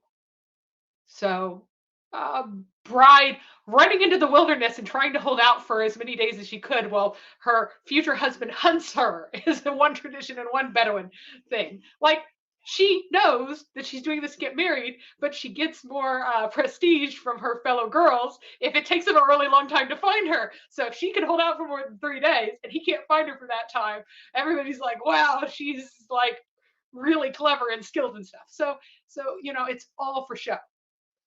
Now, the third way of doing this is by making the marriage itself secret or surprise, or kind of under wraps. But the wedding feast would be very public and celebratory. And that's after the big danger of the evil eye. So marriage has been done. It's a marriage. It's settled. It's done.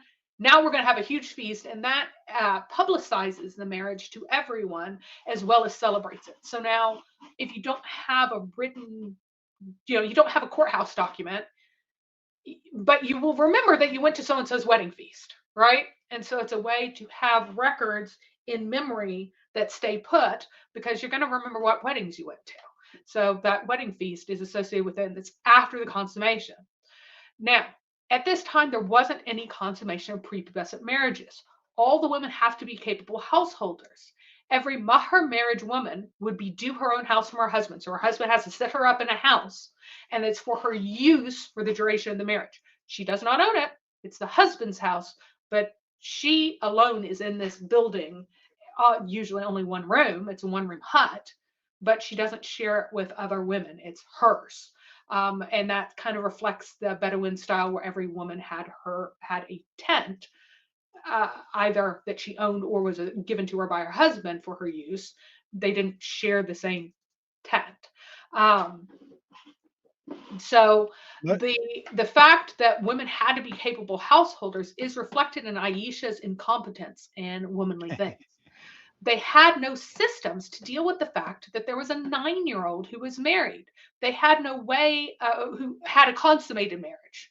She wasn't living with her future mother-in-law and like learning from her over time and stuff like that. No, she was fully married, so she was in her own household, and so she needs to be able to take care of the animals and bake the bread and all the rest of the stuff. And she never took care of her dough because why? She was a little girl. And so she was out playing with her friends rather than minding the dough as a responsible woman would, because she was still mentally a child. And this is clearly unusual because they have no way of dealing with a tiny child. Muhammad's supposed to go to her house and get fed every time it's her turn. She has no capacity for making the food because she's a little kid. They do not have an ability in the society to handle this because it never happened before. That's why they don't so know what remember, to do with that. So remember everyone, if you're ever asked why the goat ate Aisha's dough, the answer is quite simple. She was 9 years old. indeed. So I did have a question from the audience here.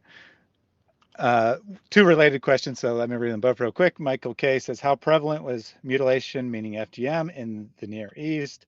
Was It it was, done to suppress sexual activity or leisure?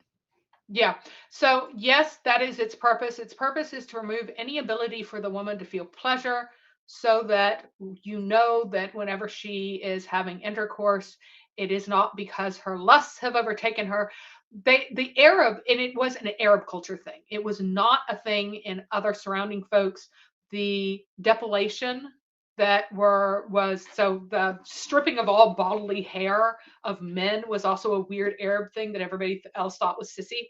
Like men like being completely hairless was considered to be very effeminate and making them look like eunuchs or young boys, which I mean that might actually be the source because they idealized young boys as sexually desirable, and so for the men to continue to look like that was also sexually desirable as well.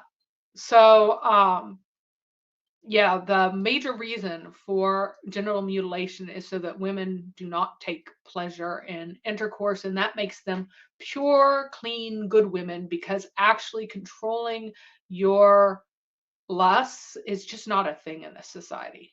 And it still really isn't. Like women have to cover up because otherwise men will do bad things. Because if you feel lust, you're going to act on it. That's baked into the society. That what you do is you make it impossible for a woman to get sexual satisfaction, so she is not inclined to attempt it since it will never work. So it was, again, a strictly Arab practice, and it spread from the Arabs across into Ethiopia, by the way. It was probably already in Ethiopia because it was an existing Arab pagan practice. And remember that Aksum in Ethiopia, not Meroe, which is farther north, which is called Kush, but Aksum, which is farther south. Aksum was a Semitic speaking group from the Arabian Peninsula, and that practice came into that area before Islam from this group. It was a pagan practice that Islam enshrined, and so was bound to continue because of it. So, All right. Yep. So how prevalent was it in the Near East? It was certainly common before the time of Muhammad, and he enshrined it for all people of all time, at least that are properly following his sunnah. and so All right, we can continue on then. John Mark was making Oh, fun of the Muslims trying to claim that Aisha was like uh, oh that yes, she yes, was yes. like the size of a 30-year-old woman at 9. And so that would mean that she would be like an absolute giant when she actually did grow up. But mostly they say, oh, she matured really young and she was a big adult woman by then. Well, guess what? Aisha herself said that she was very thin and light. She was so light, in fact, that they could not tell the difference between a howdah, like a veiled camel enclosure with her inside of it, or one that was empty whenever they accidentally left her behind. And then she got accused of sexual indecency with a young man there. So that that is, it's ridiculous. It's just really ridiculous, the things that they try to do, and try to call Aisha herself a liar. But that's fine. All right. So, And just one last note on that, real yep. quick. Nina points out that if anything, 6-year-olds were less well developed during those times due to poor nutrition and such. And that's probably true. If anything, puberty was probably later in life rather than earlier during those days. Yeah. So there's been a lot more studies about puberty and development and different folks at different ages. And it appears that, for example, during the late Middle Ages, when people were generally healthy and well fed, in spite of the plague going around, they had a really high standard of living compared to what they had before, and even what they had in the 1700s, and people didn't have access. Like, food was cheaper, but it was lower quality food that was cheaper, and it was only so much cheaper. So there were a lot of very thin people. And so, like, there was kind of this golden period in the Middle Ages whenever puberty sank to 12, which is considered like the healthiest average age for, there would be individual variants, but like the healthiest average age is centered around 12. But in the 1700s, it had scooted all the way up to 14 because of poor living conditions of a whole bunch of people. And then it's dropped even more because of obesity and things. But then Aisha made a huge point about their very poor living conditions and how little people had to eat and how thin people were and how difficult life was. So she would have been among those who had puberty at 14 or even as late as 16 and still be considered normal in that society because of the poor living conditions. So Tony's funny. I like his sarcasm. A pagan practices Islam stole. I do not believe it. And John Mark says that Muhammad lived well off all the lice that he picked off his body and ate. I don't think that's true, but good reference nonetheless. Yeah. All right, let's get back to the presentation, shall we? Okay, so now we have some more time traveling uteruses for Khadijah's actual age. It's often called 40 when she married Muhammad. That comes from a tradition that she was born 15 years before the year of the elephant. Well, guess what? The year of the elephant wasn't 570. It was much earlier. So it was in the 550s. So she was born then, she was super, super ancient. This was a very muddled tradition. But from that, and then assuming that Muhammad himself was born in the Who year ate the apple? Nice cat. When there are reports in both directions that he was born many years before the year of the elephant, many years after, and also on the year. Like, there are many different early reports. There's no consensus when Muhammad was born. So Khadijah's age here does not really help us at all either. Now, she bore him a minimum of 5 children, according to the sources, as many as 10, according to the more out there sources. 8 is 5 to 8 is the heavily documented ones. So she's supposed to be giving him 5 to 8 kids, and she's supposed to be 40. This is not supposed to be a miracle of Allah. Uh-huh. If she gave him 1 kid after 40, that would not be particularly astonishing. Like probably 10% of women could do that. If she gave him 2 kids, that would be really unusual. If she gave him even 3, that would be astonishing. If she, at that time, with that level of nutrition, because today, in societies in rural Africa that is not yet electrified, like unelectrified rural Africa, where people are living basic lifestyles, you almost never have someone who has had 3 kids after 40. And again, very, very, very, very astonishingly unusual. 5 would be 1 in millions. And Muhammad Who would go, ate the I'm apple? clearly a prophet. I am clearly a prophet. I have had a bazillion children, so many children. I've had all the children in the world after my wife was so old, so clearly I'm a prophet. But he never says anything about Khadija having children being special in any way, because it wasn't, which meant that she was not 40 when they married. An alternative main tradition says that she was 28. Others say 45, 35, 30, or 25. Go and see the Kistler book, or Kistler article, Sons of Khadija, for all the references on that. There are a huge list of people who have, like, all the people who say different things are in this list. So again, according to these early traditions, the two main traditions was 40 and 28, but there are less main traditions that say 45, 35, 30, or 25. Huge, huge, huge range of traditions. Therefore, they didn't really know. But about 28 was probably correct. Because it lines up with the kids she did have, she probably had, and it lines up with the time when Muhammad adopts Zayd before he discovers he's a prophet or declares himself to be a prophet. So, question is, why lie? Well, first of all, you lie to pretend that Muhammad was being charitable when he married this old woman. He isn't just a man who marries according to common things. He married her because she was honorable and also incredibly rich, even though she was old. That just makes him into more of a gold digger, though, so it's not really pleasant. There's also a memory of a notable age gap for the area. Like, it's well remembered by most people that she was older and that she was significantly older. And 3 years does not really seem significantly older. But 7 years, if Muhammad was only 21, that would be considered significantly older in that era, enough to be remarked upon and remembered. And so if Muhammad was 21, she was 28, that fits the data that we have really well. So Marion says, in other words, only Allah knows how old Khadija was. Who ate the Or apple? Allah knows best, as you're supposed to say. Yep.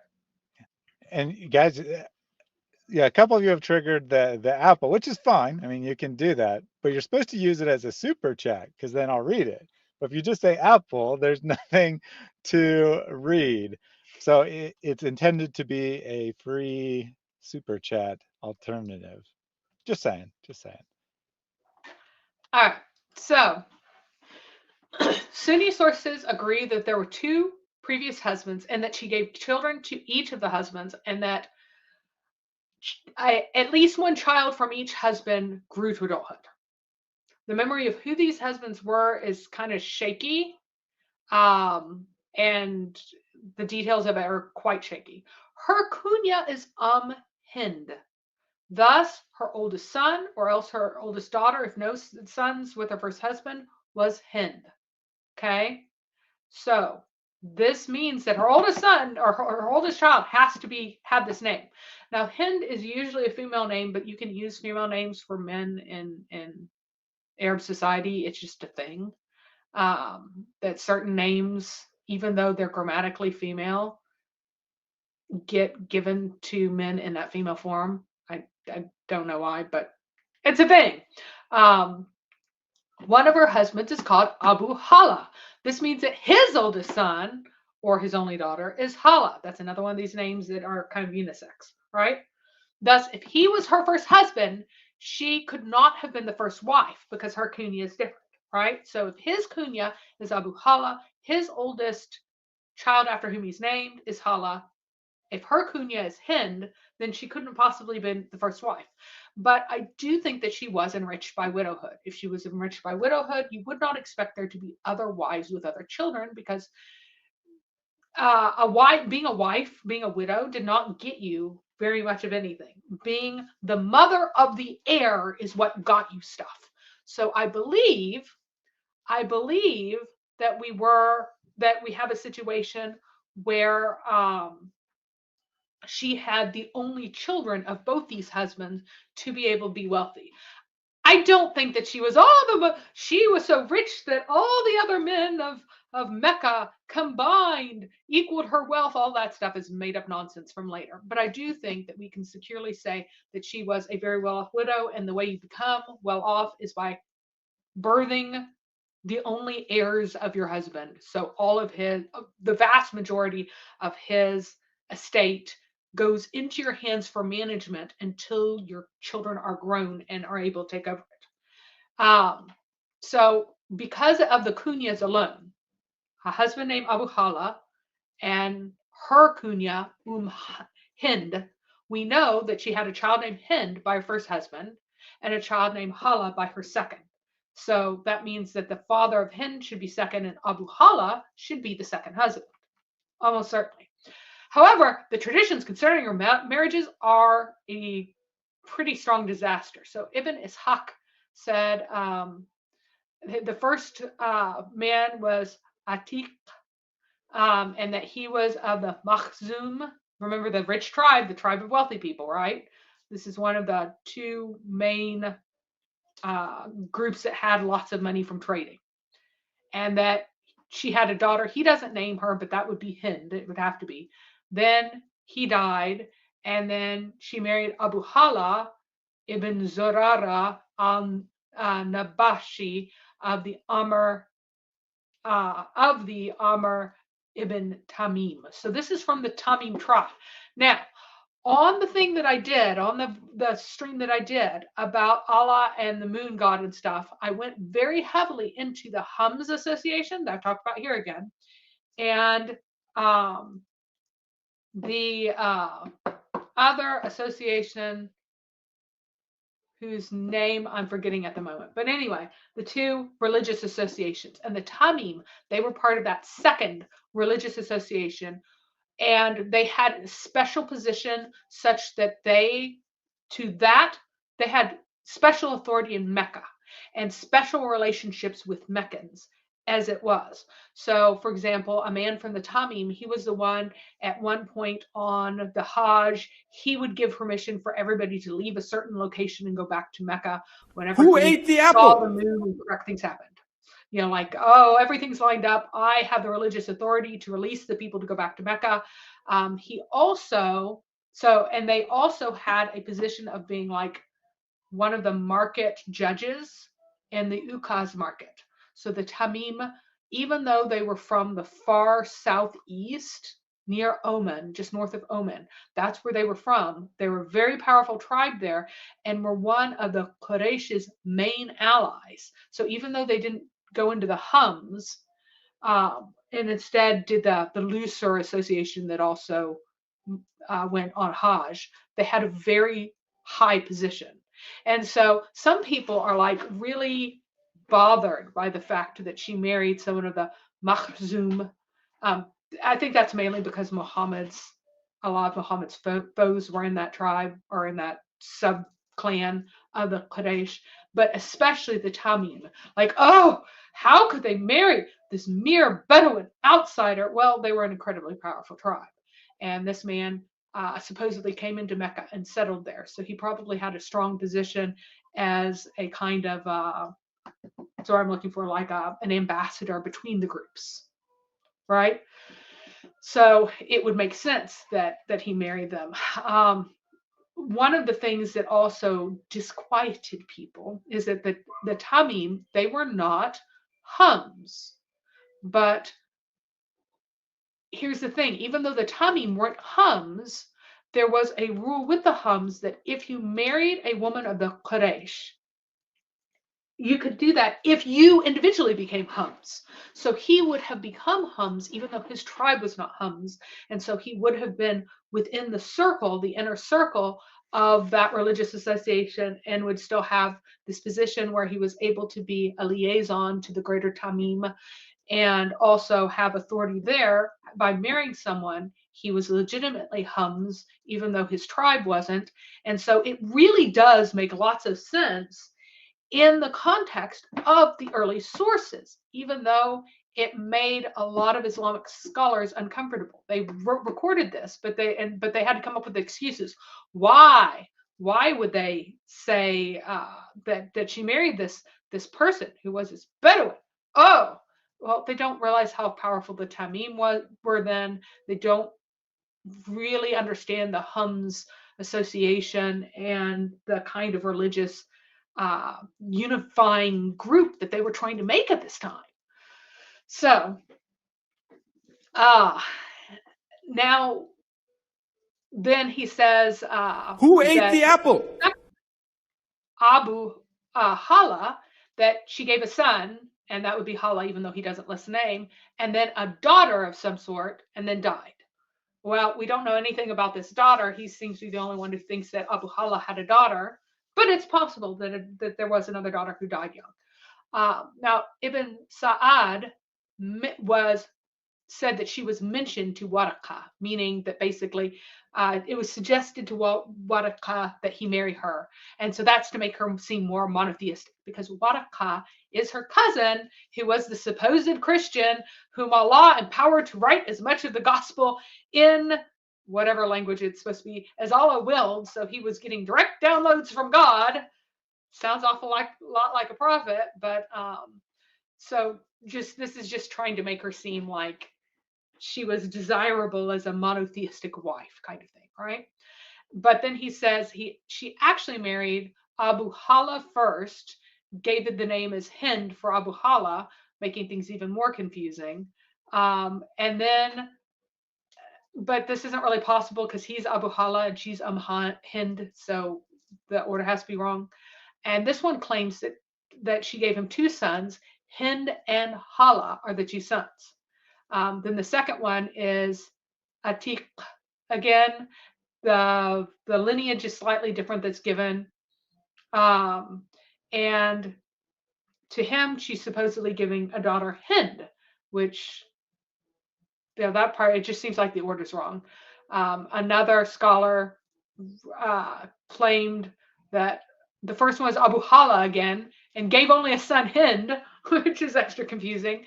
And then and Atiq, she gave a daughter Hind, and then he gives his name as Al-Nabashi, or Al-Nabash, not his father's laqab. So nice and confusing. Al-Tabari. Anyway, there's a whole bunch of different versions of this. So there's this guy who's from Makhzum, that clan, and then there's this guy who's from Tamim, and she had kids by them, and a certain number of sons, a certain number of daughters, usually 2 to 3 kids, but it's kind of mixed up. A whole bunch of different names for Abu Hala's actual real name is given. Malik, another one, and then his father is just given the name Nabash in another. His name is given as Hind, Malik, Zurara, or Al-Nabash. So 4 different possibilities for his name. According to different folks, there is no consensus on this. There are also bonus sons, Manaf, and then when that's too embarrassing, that he gets transformed into Abdullah instead in some sources. And that's a son to Atiq by several sources. So either this isn't possible for her to have the son by Atiq, because that has to be her first husband, but she's Hind. And only if Hind was a boy could she have had a second boy, Abd Manaf, unless he died pretty much at birth. Because otherwise her kunya would be Abd Manaf. And you could make a case for that being erased because it's super embarrassing that she has like this pagan god's name, Manaf, in her kunya. But then it seems like you wouldn't replace it with something else, a girl's name. It just seems odd. So that either points to Hind being a boy to her first husband, which would also make it more, she would get more of the money from his estate if she had a son as well. even though this is very much a minority report that she had a son by first husband and a daughter, that would make her wealthier, and would make Abdulmanaf make more sense. Now, Al-Harith is a bonus son ascribed to Abu Hala in place of Hala. So now we have no Hala at all, even though his name's Abu Hala. Instead, we have Al-Harith, Harith, and he is certainly fictional, and he's also given a fictional martyrdom. He's supposed to be one of the martyrs of Islam. And here's the story. One day, when he was with a group of Quraysh and heard a man slandering the Prophet, he tried to defend the Prophet. A row ensued in which Al-Harith was beaten by a rude unbeliever who trampled him down and trod on his belly. He was carried away wounded and later died. Another tradition said that he was killed while performing his salat at the Rukn al-Yamani, which is the Yamani corner, which is one of the pagan stones of the Kaaba, which is still there, other than the black stone. Safwan ibn al-Nabash of Tamim is said to have been the first believer who killed an unbeliever. So this would have this guy be, this would have the guy be a cousin of the other husband of Khadija, who supposedly is reacting to his cousin's half-brother being killed. That's why I gave the whole lineage. So basically, a distant relative is said to be the first believer who killed an unbeliever after the Hijrah. He killed the murderer of Al-Harith ibn Hala. When, where, I don't know. It's just whatever. All this is like completely made up. It seems like Hala is getting renamed Al-Harith here for some unknown reason. And then, and that's not a kunya, that's not a laqab, it's not a title, that's just a regular name, even though it's Al, it's a regular name. He's just getting renamed this. And a story is being invented as to why he's not around after the advent of Islam. Oh, he was a martyr. But it seems like the actual son was Hala, and he just died before Islam. And it could not have possibly been because he was defending the Prophet's honor being the Prophet, because he died before Islam, right? He also gets a bonus son, Al-Tahir, is a third child. This child is supposedly sent as a governor to Yemen in several traditions. There's nothing else about him. He's just like this bonus extra son. Al-Zubair ibn Abu Hala also appears as another son.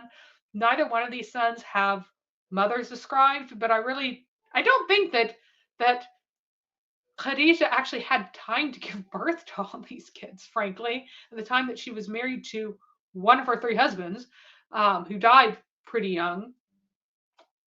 So I don't think that these even existed at all. And I think that she did have the only sons of these men, and that's how she had wealth, is because she was controlling her children's inheritance.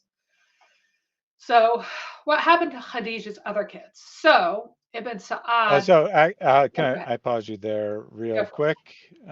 So I did have a legitimate question. Sorry.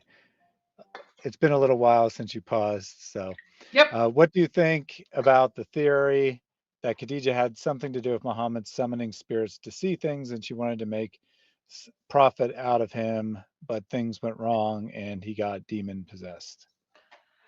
I don't think that Khadija herself was really the hugest motivation. I think that she absolutely did convince him whenever he was squashed by a demon that wasn't a demon who was squashing him. Because angels, they're very well known for coming while people are sleeping and causing sleep paralysis and sitting on their chests and whispering or saying really scary and disconcerting things. That's what angels are known for, all right? I think that she convinced him that he wasn't mad, but I think that his religious obsession was all his own and had been in place for quite some time. Very good. Carol says the older Khadija and younger Muhammad serves to make Muhammad look more impressive because Khadija thought so highly of this young guy, and her status and wealth would serve the same purpose, I would suggest. So there's one possible motivation for making her older and more prestigious member of society for sure. Gordon says maybe Khadija used ancient Arabic beauty treatment to look younger, and she really was 40. That would be And they staying just got inside. confused. That's literally the only ancient Arabic, because oh man, like Bedouin women, they age hard. No sunblock. They age very, very hard. Um, I mean, there's a reason that like at 30, women are already considered to look old, because if you look at photographs of women who live agricultural lives without sunblock, like 30 looks 50. It just does. It's pretty shocking. Like, the level of stuff on my face as a sunblock lover at in my 40s, not even early 40s anymore, is about the same as women who are 30 years old. The various pictures of women are a family selling their children to make food, to put food on the table.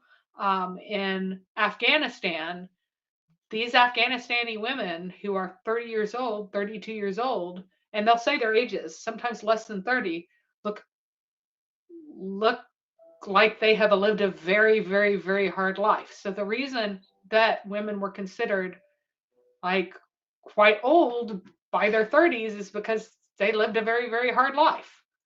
So, and next Zachar Naik is correct. We are indeed nerds. Thank you for the astute observation. And the beauty treatment is so amazing that if you're 9, you look like you're 18, and if you're 40, you also look like you're 25, let's just say.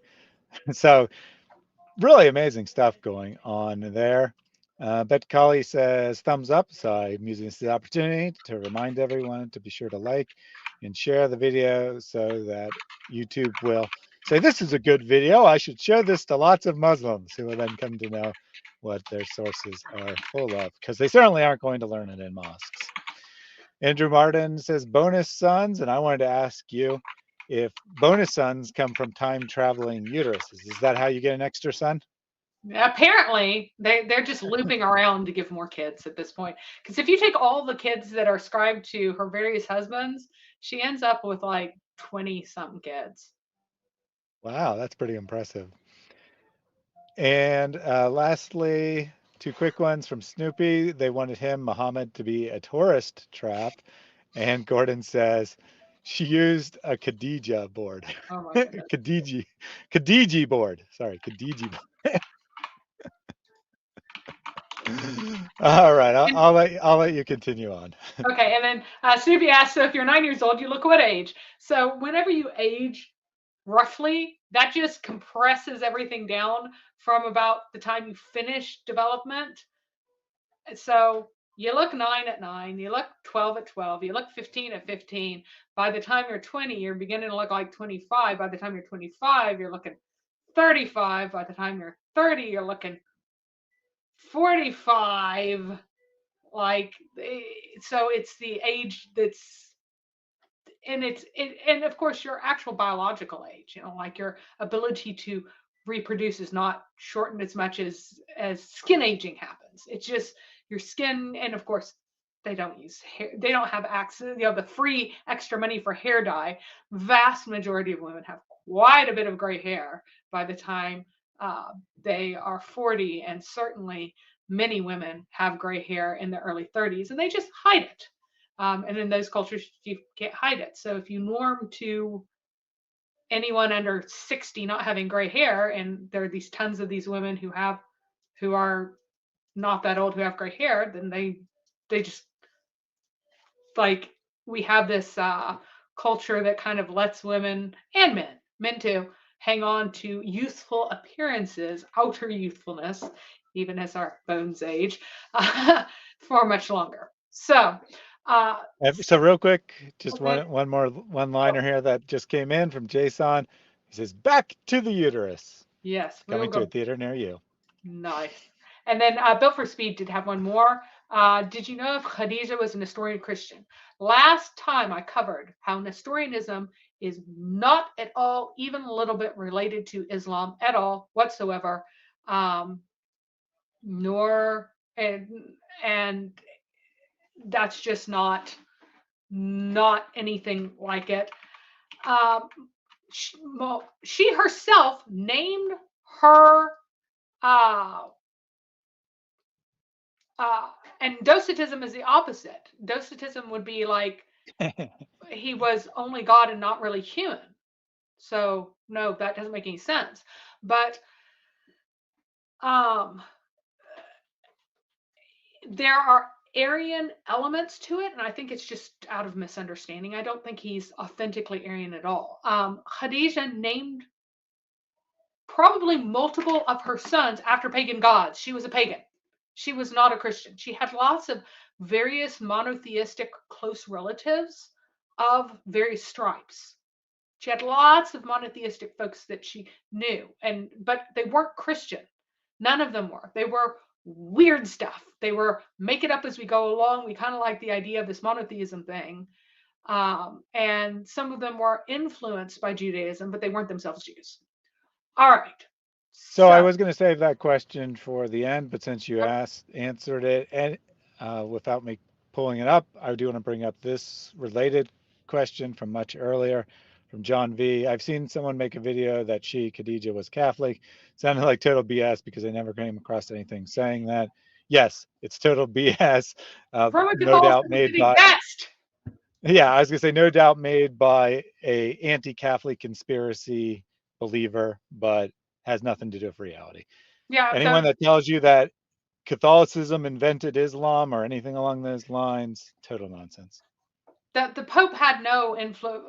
First of all, the Pope was not a monarchical figure at that time, even in the West.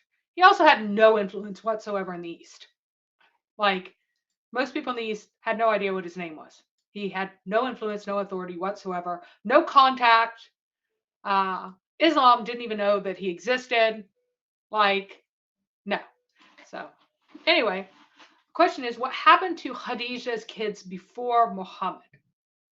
So Ibn Sa'ad said that the daughter Hind from her first marriage, that she married Safi ibn Umayyah al-Makhzumi. And remember that remember the Umayyads? So these are relatives of Uthman and relatives of Abu Sufyan, who founded the Umayyad dynasty. So they're important people, right? And they're also rich because they're part of the Makhzumi or Makhzum tribe, right? They're the Makhzumis.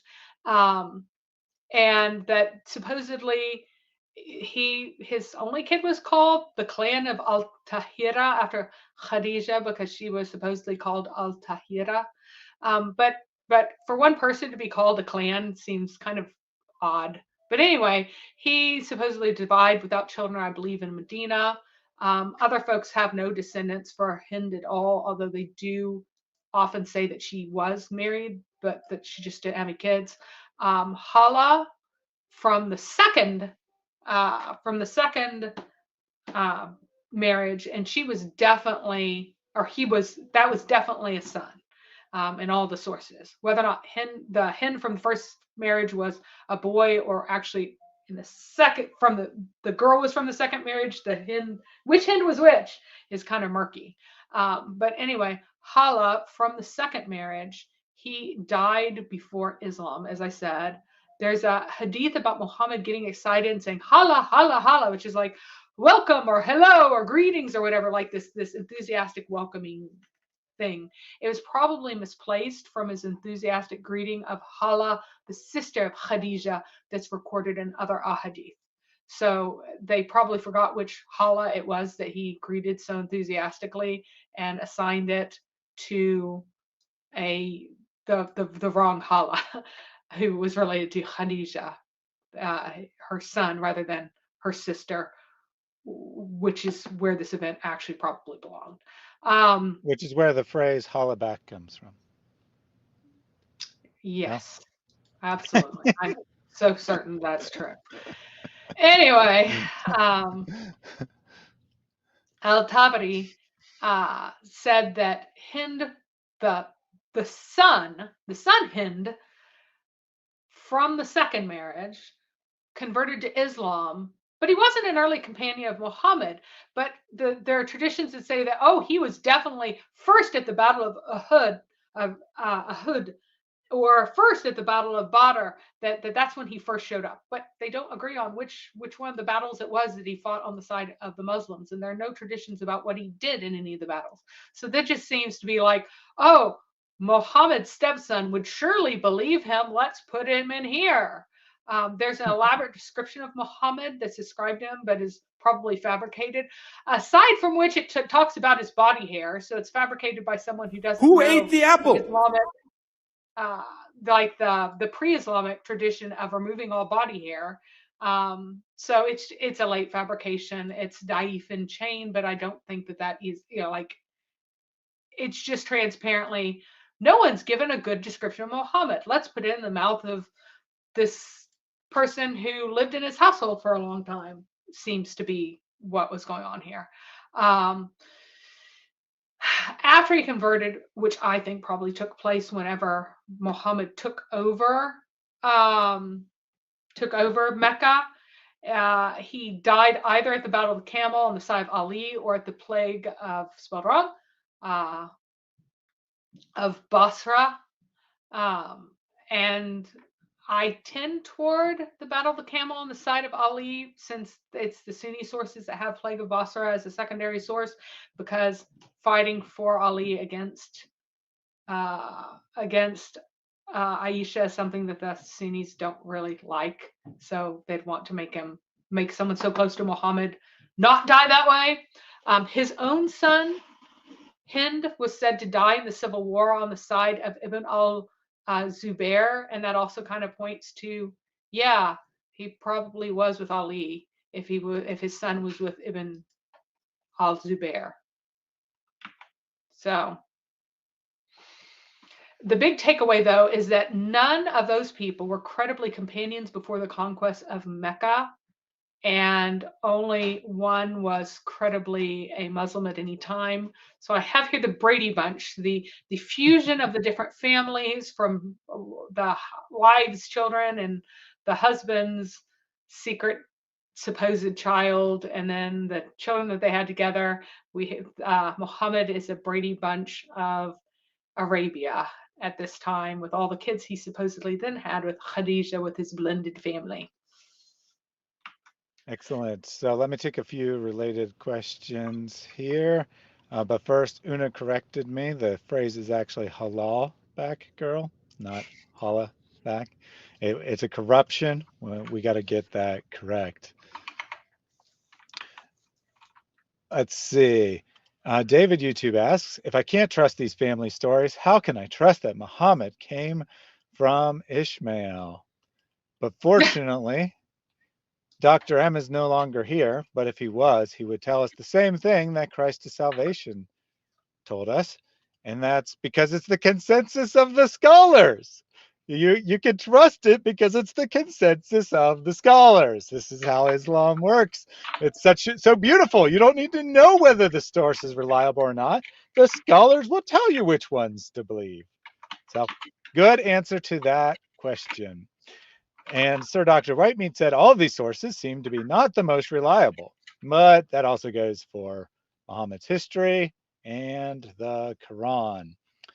Yeah, all these sources in Islam just aren't that reliable, or they're all about the same level of reliability, perhaps I should say. Yep. And and again, to emphasize the early points, that about Khadijah's age, she had 5 to 10 kids after she married Muhammad. Low of 5, high of 10. She did not have 5 to 10 kids after she was 40, because if she was an obstetrical, miraculous woman, somebody would have said something about this being evidence of Muhammad being special, that his wife was able to have children in her old age, especially since having children in your old age was common to prophets. There is no hint that was ever mentioned. But think of all the wives of the patriarchs who had children in their old age. It's not just Sarah, it's Rebecca as well, and even Rachel had children at advanced ages, and thus, if she had 5 to 10 kids after she married Muhammad, she married him when she was in her 20s. It's that simple. So,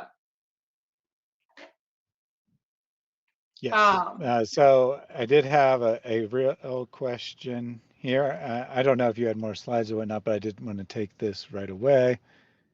Let's see. How many times was she married? 3, 4, and Muhammad was the last, right? so she was married 3 times according to all the sources, and I think I forgot to point out carefully. Bihar al-Anwar is an early Shia source, and it says she was married twice. She was married twice before. Now, there is a tradition that one of the husbands did not die, but rather divorced her. That only the first husband died in, or that only the second husband died in perhaps in the sacrilegious wars. One of them died in sacrilegious wars. And that the other one did divorce her, and several people hold that to be true. If she is rich, I still think that she is the mother of the only sons of her husbands. That's how she could become rich by widowhood in the tradition of the era. So for those Shias who go, no, no, she was a virgin, guess what? Your early sources agree that she had 2 other husbands. So there actually is a consensus that she had 3 husbands.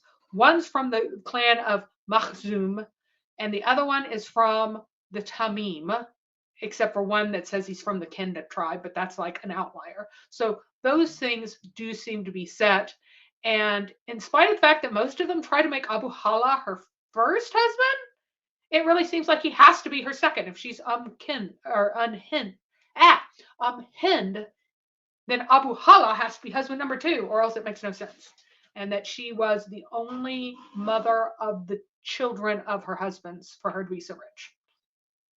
So a couple more clarification questions. Nina says, wait, so does that mean Khadija committed zina?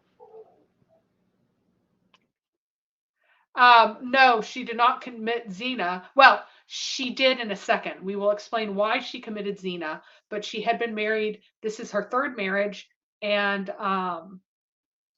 the divorce, if she was divorced, which I don't think happened, would have been for not because she had done anything sexually in trouble. But yes, yes, she had So 5 Jack, kids. I don't think any of them were his.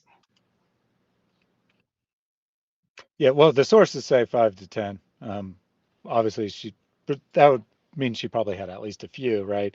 And Mary doesn't believe that Muhammad fathered any children, so then they must be someone else's. I'll leave you to work out what that means. So Houston said, of these early sources with the wrong ages for Muhammad and Khadijah, how many of them ended up being in the chain of narration for Sahih Hadith? Good question. well, these are the early sources that report all kinds of different ages for Muhammad and Khadijah. These reports are in highly regarded legitimate sources. These are things that people take a lot of stock in. And sometimes the person making the recording disagrees with it himself, even though he's recording it, but he does think that it's legitimate enough to record, that it has enough weight behind it that it's worth recording, versus some that are just, it's outlandish that I'm not going to record it because it's clearly made up. And then just one last one real quick from Elizabeth, and a follow-up that's humorous. Khadija was 40 years old when Muhammad married her. As for the age of Muhammad, most sources say he was 25, while other sources say he was 21 or 30. I know that you just came in recently, but if you rewind, you'll see that there are, like 6 different ages for Khadija stated in the sources. So it's hardly definitive that she was 40 years old. But Gordon, referencing that comment and also referencing the Quran, says some say 40, some say 25, some say 21, but how old was the dog? Allah knows best. I added that last part. The dog was a puppy. Dog's always a puppy. In all the stories, the dog's a puppy. All right. So here are probable pre-Muhammad kids. From Atiq Atiq Aba Makhzum. She had, in most sources, it's a daughter. I think it might be more probable that her son Hind was from Atiq and not from Abu Hala. So probably a son, even though the majority of sources say that this one was a daughter and the second one was a son. There's also a possible son, Abd Manaf, who died soon after birth. Now, I do think that she had multiple children from these husbands who died before she married Muhammad, died in infancy. Infant deaths were very, very common. So I think she had at least one kid from each one who died in infancy. And I think that Abd Manaf was one, or else they wouldn't record such a clear pagan name. She does need to have multiple kids from the other husbands died for those hadith to make sense, which we will get into in a little bit. Then from Abu Hala of the Tamim, she had the son Hala, who lived for quite a while, but then died before Islam. And then had a second child, Hind. And Hind, if whether or not the two Hinds survived after Islam, a boy Hind and a girl Hind survived after Islam, whichever husband they came from, right? And they each supposedly had one child survive to adulthood, and that one child died before having children themselves. So in spite of the general consensus, again, that Hind 1 was a daughter, since she got rich from widowhood, Hind 1 being a son is more likely. It also makes sense with her kunya. It makes sense of Abd Manaf. That would by default make Hind number 2 the daughter, and the daughter traditions would be associated with her. And then in Khadijah's marriage to Muhammad, we find that the slave that had accompanied Muhammad on the trip to Syria brings back a good report about how great he is, and then also supposedly sees miraculous things. So there's a monk with a magical shade tree where a monk goes, "Oh, only prophets have ever been beneath that tree. Who is this man? He's clearly a prophet because he's sitting underneath the shade tree that only prophets sit under," which is the funniest thing I think I've ever heard. And then two angels were supposed to be seen only by the slave shading Muhammad as he traveled so that he would not get too hot. And then Khadija takes these reports to Waraqah, who supposedly advised her that Muhammad was a prophet and you should definitely get in with this prophethood stuff on the ground floor kind of thing. So then she then supposedly sends Maysara to Muhammad to arrange a marriage with him. So he says, and so she sends this this message, and it's really odd because it says, "Oh, son of my uncle." So it's referring to Muhammad's position in Abu Talib's house, but having the slaves say this is really nonsensical because it had to come from the mouth of Khadija. But one way or another, it's supposed to be her proposition of marriage, right? I like you because of our relationship, meaning endogamy, meaning that we're blood related, meaning that it's very appropriate for us to marry our relatives, and your high reputation among your people. Really? A high reputation? Okay, sure. And your trustworthiness and good character and truthfulness, which he didn't cheat her on the trip. Sounds good. Then she proposed marriage, and then she was the best born woman in the Quraysh, of the greatest dignity and to the richest. All her people were eager to get possession of her wealth if it were possible. So, yes, Snoopy is clearly a prophet if Snoopy could find the prophet tree to sit underneath. Yeah, as is Andrew Martin, I sat under a tree. I must be a prophet now. Christ of Salvation asks if the magical tree is an apple tree, and that's a very good question. We'll have to get back to you on that. But Snoopy says that Mary must have sat under many trees, and that's how she got so much knowledge. It was from the magic trees. So here's another version where Nafisa, who is said to be a servant of Khadijah in some sources, but is said to be her friend in others. And this is from one of the, oh, I didn't put it down, but that is from Ibn Ishaq. Sorry. All of the other dates and information here was more from Sons of Khadijah by Kistler.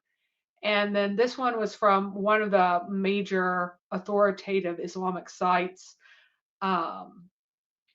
And I can't find the original for this, but I've read it a number of times. But this is supposed to be a conversation between this woman who is like arranging this marriage and Muhammad. So she starts out, "Oh, Muhammad, you are a young man and you are single. Men who are much younger than you are already married. Some even have children. Why don't you marry?" Muhammad said, "I cannot afford to marry. I am not rich enough to marry." Nafisa says, "What would be your response if you could marry a woman of beauty, wealth, status, and honor, notwithstanding your present poverty?" Muhammad, "Who could be such a woman?" Nafisa, "Such a woman is Khadija, the daughter of Khuwaylid." Muhammad goes, "Khadija? How is it possible that Khadija would marry me? You know, many rich and powerful princes and chiefs of tribes proposed to her, and she rebuffed them all." Nafisa says, "If you are agreeable to marry her, you just say so and leave the rest to me. I shall arrange everything." And I find this very funny because in both cases, Khadija is the person who initiates the marriage. And in one of them, she also uses a female matchmaker. And the messenger of Allah said, "No woman should arrange the marriage of another woman, and no woman should arrange her own marriage. The adulteress is the one who arranges her own marriage." So he condemns Khadija and his marriage to her because it was Khadija's idea and may have been arranged by a female servant or friend or something. And so he is calling his first wife Khadija an adulteress here. So I love it. Just a small little accusation there. No big deal. Yep. Now the question is, why was she unmarried if she was so rich? Well, first of all, the wealth wasn't entirely hers. If she got it from her widowhood, most of it was earmarked for her sons. When they grew up, they would take away the wealth. So she wasn't that rich. She could make profit off of it in the meantime, and then she could use that profit to establish herself and still be quite a desirable widow. But she was not, that most of that money was not properly hers. But secondly, another reason, and so because she had those sons, if they had other children, then those sons would only inherit from Khadijah, the portions of her own proper money when she died, and not from those things that went to her other children from her husbands. Okay, but another reason that she might be unmarried was the Kashra superstition. And the Kashra superstition is repudiated in the story of Tamar and Judah. So Judah married Tamar to one of his sons. The son died. He married him to the second son. That son died, Onan. That son died because he was killed or put to death by God for having deprived his brother, essentially, of his older brother, of his proper inheritance. And then he refused to marry Tamar to his third child. Why is that? Because there is a belief in a very ancient belief in like cursed vaginas, that if you have a woman who's had 2 dead husbands, then something about her is killing those husbands. And there's a belief that she has like a demonic husband, a spirit husband who's killing anyone who tries to marry her, and it's really her jinn husband who wants to have her exclusively, or else there's something about her that's literal poison to men. The things vary. Now in the Bible, Judah is repudiated for this. He is wrong. He is in the wrong. This belief is shown to be wrong. However, it was an entrenched belief even in the Bronze Age, and it continued all the way through the modern day in these Semitic societies, including in Islam. So here is a story that the killer wife superstition. It's from Friedman's article, Tamar, a symbol of life, the killer wife superstition in the Bible and in Jewish tradition. It continued very strongly in the rabbinical tradition later on. Even though the Bible repudiates it, the rabbis are like, no, we know better. It really is the women. They're killing their husbands one way or another through these demons that are like killing people, right? So there's a report in the Arab village of Artas, south of Bethlehem, where women called Khasra are believed to be possessed by an evil spirit which causes the death of their husband. When Jamile entered Ibrahim's house, he became pale and died in 40 days. Jamile was considered a Khashra and was returned to her father's home. Mahmud, Ibrahim's brother, would not marry her as he was afraid the same thing would happen to him. He was in love with her and he changed his mind. Special measures were taken on their wedding day to avert evil from him. He lived with her for 4 years, had a son, and then died. Jamile then asserted that she would even marry the third brother in spite of his mother and mother-in-law, but she died before she could carry out her intention, supposedly a punishment for having sworn a false oath. So she would have been regarded in that culture as being a killer wife. And until if the husband died on the battlefield, that's one thing, because clearly the jinn didn't get him. But if he died of a sickness, then she could be considered killer wife, and so that would be another reason that she would be unmarried. So another reason that she was said to be unmarried is because Muhammad rejected, or so that her father rejected her suitors. Supposedly her father still had authority over her and rejected her suitors. She didn't actually have the authority to marry whomever she pleased. Now, of course, they also say that she rejected suitors, but they're making up reasons why she's not married. Now, according to al-Waqidi,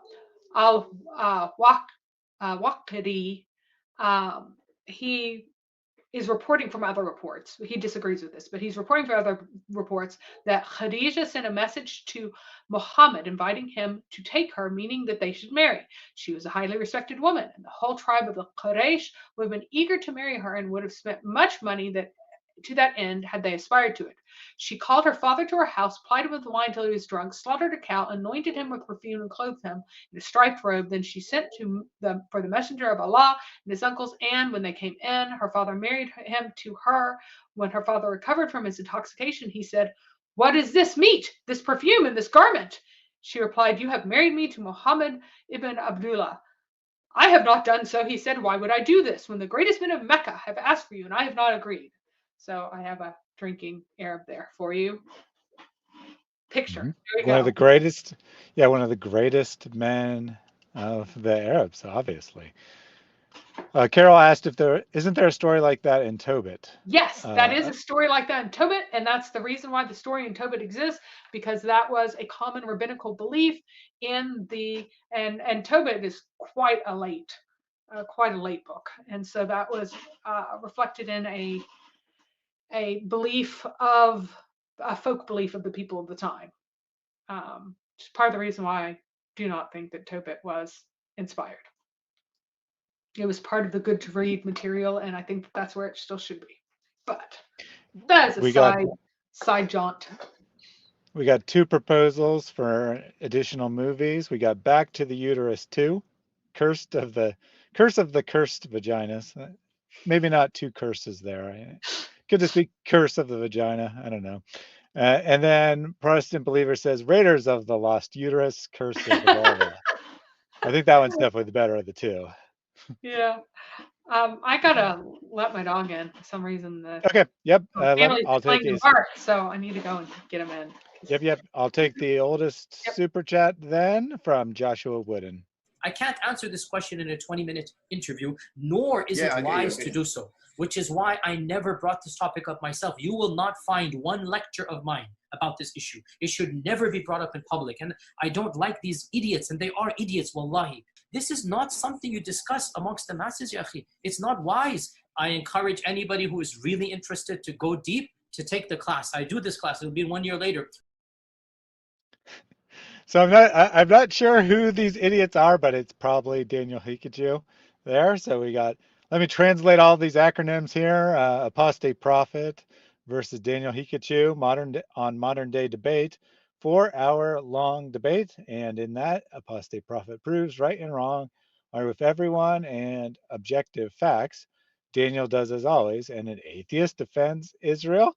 So thank you for that donation. I have not watched that debate. I don't generally watch debates. Other people find them entertaining. Great, by all means, watch them. I find them kind of pointless. I'd rather watch, a lecture from one side and a lecture from the other side to decide who's right, because that's what debates typically end up to be. Every once in a while, there's more of a real debate, but usually they're just each side reading their prepared remarks, and there's not really any interaction. So, anyway, endorsement for that debate for anyone who wants to check it out. Totally random comment from Jack Ray. If the flying donkey needed to relieve itself while flying, was it the first Islamic bomber? You see, Islam has invented aircraft that drops bombs on your enemies. And not just here, right? Not just in the flying donkey, but also in the Quran. One of the last surahs is about how the invading armies were defeated by curses being dropped by Allah from space. You won't find that in your translation, but that's what it's really talking about. All right, let's go ahead. I have lots more random comments, but those can wait till the end. So back to your presentation.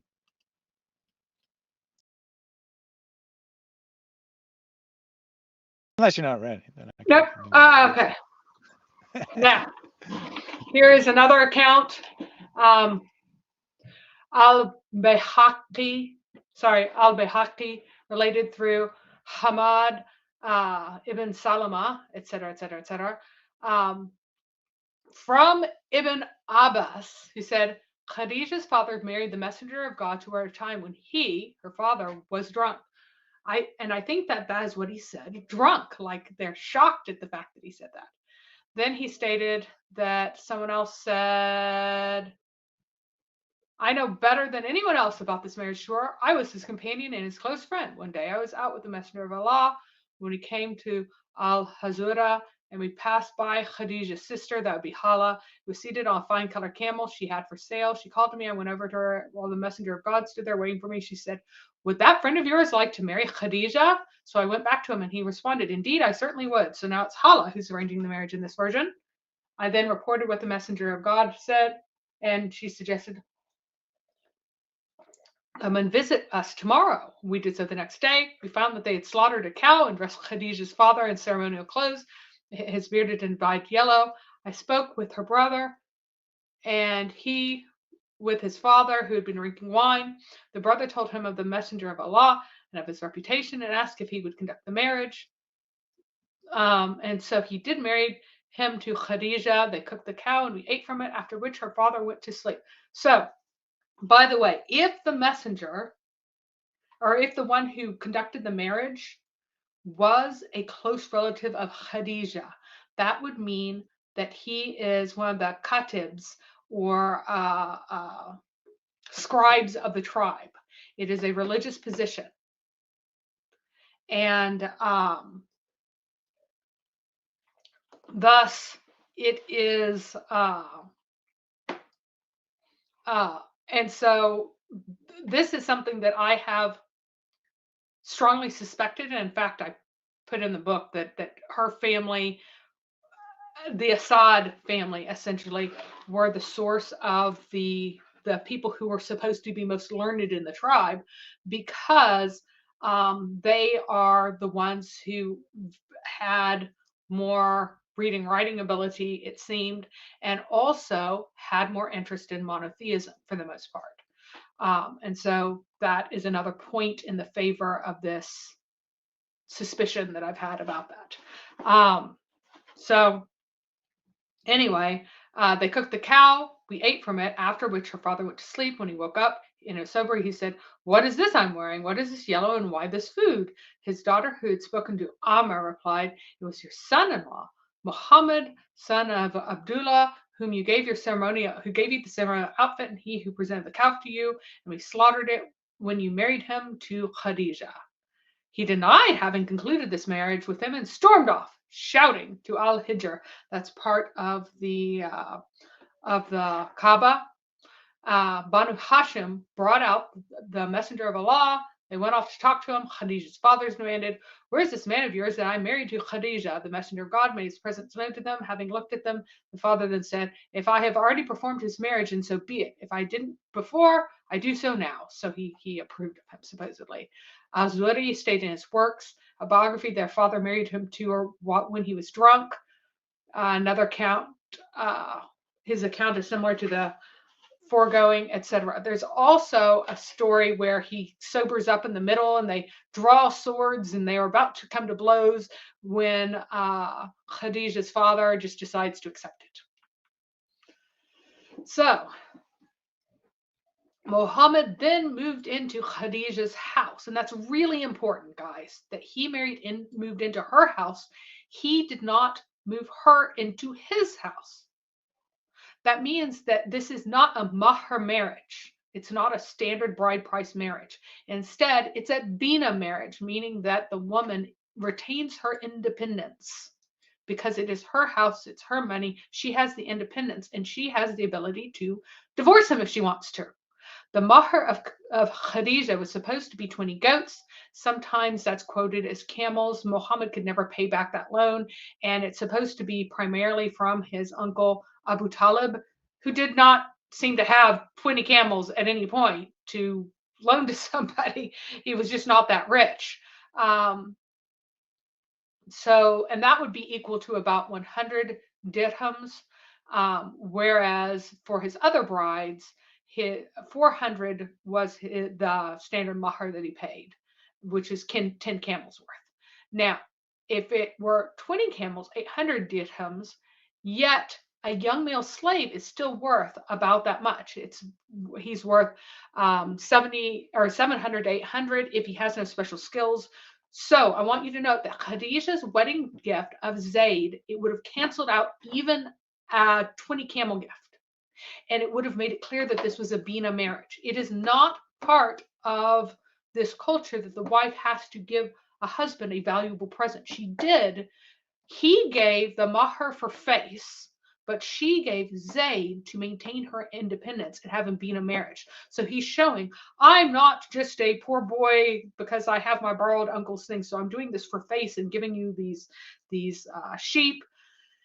But at the same time, she is not being sold because there is not an exchange in which he gives something of more value than what she is returning. She's canceling out this debt so that she does not come into a mahr bride price marriage, and she is not under his authority and control in that way. That means that he couldn't marry anyone else, or she could divorce him. That's why he didn't marry anyone else. He didn't really have all that much money at any point. So basically, it is kind of like paying a dowry for Muhammad, as Breakfast Gun said, but it was to cancel out the dowry that he was paying. It was to cancel it out so that she was free and clear. She was not bought. She does not belong to him, and so she has her independence. Now, that's another reason Momo was sold for the same price as a slave. That's pretty funny. Yeah, but all of his wives were for half the price of slaves. So there we go. But this is quite significant because it shows, it kind of lays out the foundation for their family dynamic. That was, her money. She has independence, and that also might be another reason that she married him. If she married a richer man, then he might not accept a bina marriage. Well, she wants a bina marriage. What's the price of a bina marriage? Well, you marry a man who's poor enough that he's going to accept a bina marriage. And so that's what she got. So here's something that we actually have consensus on, except for the Shias, and they made this up way later, so we can ignore it. Muhammad's official daughter count with Khadija is 4. And no, it does not actually link to the 4 wives thing. That's an independent thing that was influenced by some rabbinical traditions. This four daughters is just how many daughters she had who survived to adulthood. Zainab, Ruqayya, Kulthum, and Fatima are the four. So these are the four daughters, and that is their birth order. And thank goodness that's pretty much consensus. And I give you an A+ for that illustration. That one in the uterus, time traveling uterus. They get A+, because that's a pretty humorous illustration. And you'll notice that the women, they don't have faces, but Muhammad does, right? And it's supposed to be the companions that. I mean, you're not supposed to draw that's anyone's supposed face. to be I think that's just a random Arab man with 4 wives, I think is what that illustration is. Well, whatever. But we're saying this is Muhammad, right? Yeah. So I like that because, yeah, you're not supposed to depict anyone's face, but you're especially not supposed to depict the face of the prophets or the companions of the prophet. So very appropriate that the women are the ones that you can't see in this picture. Yep. And it's another metaphorical marriage, as Naughty Scientist says. And Una says she wore the trousers under that burqa. Very good, very good.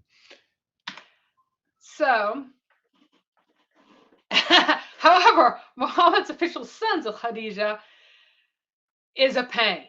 So one tradition, this is Ibn Ishaq. All of this is found again in Kisler, Al-Qasim, Al-Tahir, and Al-Tayyib, or Tayyib, are the three here in this tradition. Or in another tradition, Al-Qasim is called Al-Tayyib. Abdullah is called Al-Tahir. And another one, there's an additional one who's called Al-Mutahhar, who is called Al-Tahir, along with others not specified in that one. We have all of these different variants. We have up to 5: Abdullah, Al-Qasim, Al-Tahir, Al-Mutahhar, Al-Tayyib, Al-Mutayyab. And the last the last 4 are supposed to be 2 sets of twins in one tradition. Others give the sons as Abd al-Uzza and Abd Manaf. More pagan names. And then we have Al-Qasim, Abd Manaf, Al-Tayyib being Abdullah, and Al-Tahir. So again, we have a pagan name in the middle of this. Very interesting. Now, this ties into part of the Quran that talks about Muhammad being called the cut-off one. And Muhammad goes, I am not the cut-off one, you are the cut-off one. And it's supposed to be Al-As ibn Wa'il who was mocking him. Okay? And he mocked him because of a particular thing. And so in one tradition, which is supposed to be from Ibn Abbas, is that Khadija bore Abdullah, then there's no kids for a long time, and then Al-As said, oh, you're the cut-off one, and then suddenly Khadija bore Zainab, Ruqayya, Al-Qasim, Al-Tahir, Al-Mutahhar, Al-Tayyib, Al-Mutayyib, Kulthum, and Fatima. So all of a sudden he gives birth to 9 more kids. She gives birth to 9 more kids in rapid succession after having been cut off. Now this is nonsense because this would have to be after 610. After 610, this woman was over 40 at that point. She's not having 9 kids after 610. The other explanation makes way more sense, and that's that the mockery happened after Muhammad's only living son died. So in this story, Muhammad had dead sons, potentially some number. Islam came, Khadija had another son, and then that remaining son died. Now, I do think that Khadija had to have had the remaining son after Islam, because I do not think that it's possible that Muhammad adopted Zayd while he had any living sons, and he adopted Zayd before Islam. So there was a time before Islam when Muhammad had no living sons, otherwise he would not have adopted Zayd. By adopting Zayd, he would have demoted his own biological children to having less inheritance. And typically you would adopt when you had no hope of having a bodily male heir. So he had his 4 daughters and 1 or more sons who died. All the sons are dead, however many there are, they're dead. Then along comes the adoption of Zayd. Then Muhammad declares himself to be a prophet, and Khadija has 1 more baby, a boy. And then that boy dies, and that death is recorded by As ibn Wa'il mocking him, saying, hey, you claim to be the favorite one of Allah, and you claim to be super special, but your son that you finally had, your bodily heir, is now dead. So Allah clearly doesn't like you very much because he cut you off. And not recorded, but what would, Muhammad, if he had had the son, he would have been saying, hey, look, Allah loves me. He's finally given me a son. This is proof of my prophethood. And then the son dies. So that would be part of the reason why there's so little about the son who dies, except that there was a son who died in Islam, because Muhammad may have shown himself to be a false prophet with regards to the son that he had. So real quickly, if you Yes. could go back to the slide before that one with all the different names of Yep. the kids, I just want to make a quick point there. So we have at least seven different traditions, right? At least 7 different traditions. Oh, there are way more. about I just lucked out. sons of Muhammad. So obviously we can see that all of these sources are highly accurate, highly reliable. We can trust them to tell us all about the true prophet of God. But Christ of Salvation says, so they're all in agreement. They all know who the daughters are, but they're confused about the sons. Isn't that odd? Right? You Not think because the it'd be sons the all other way died in around. childhood. They died in infancy, and it's really uncommon to have good numbers on the number of kids who died in infancy and in pre-modern times. So she may have also given birth to daughters who died at birth or shortly after. We don't know, but to whoever. But all the 4 daughters that are recorded as definitely being from her and ascribed to Muhammad, they all lived to adulthood, and that's why we remember them.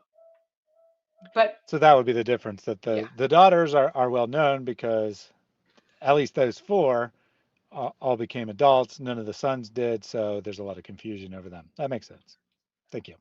they also married important people as well, which added to their importance.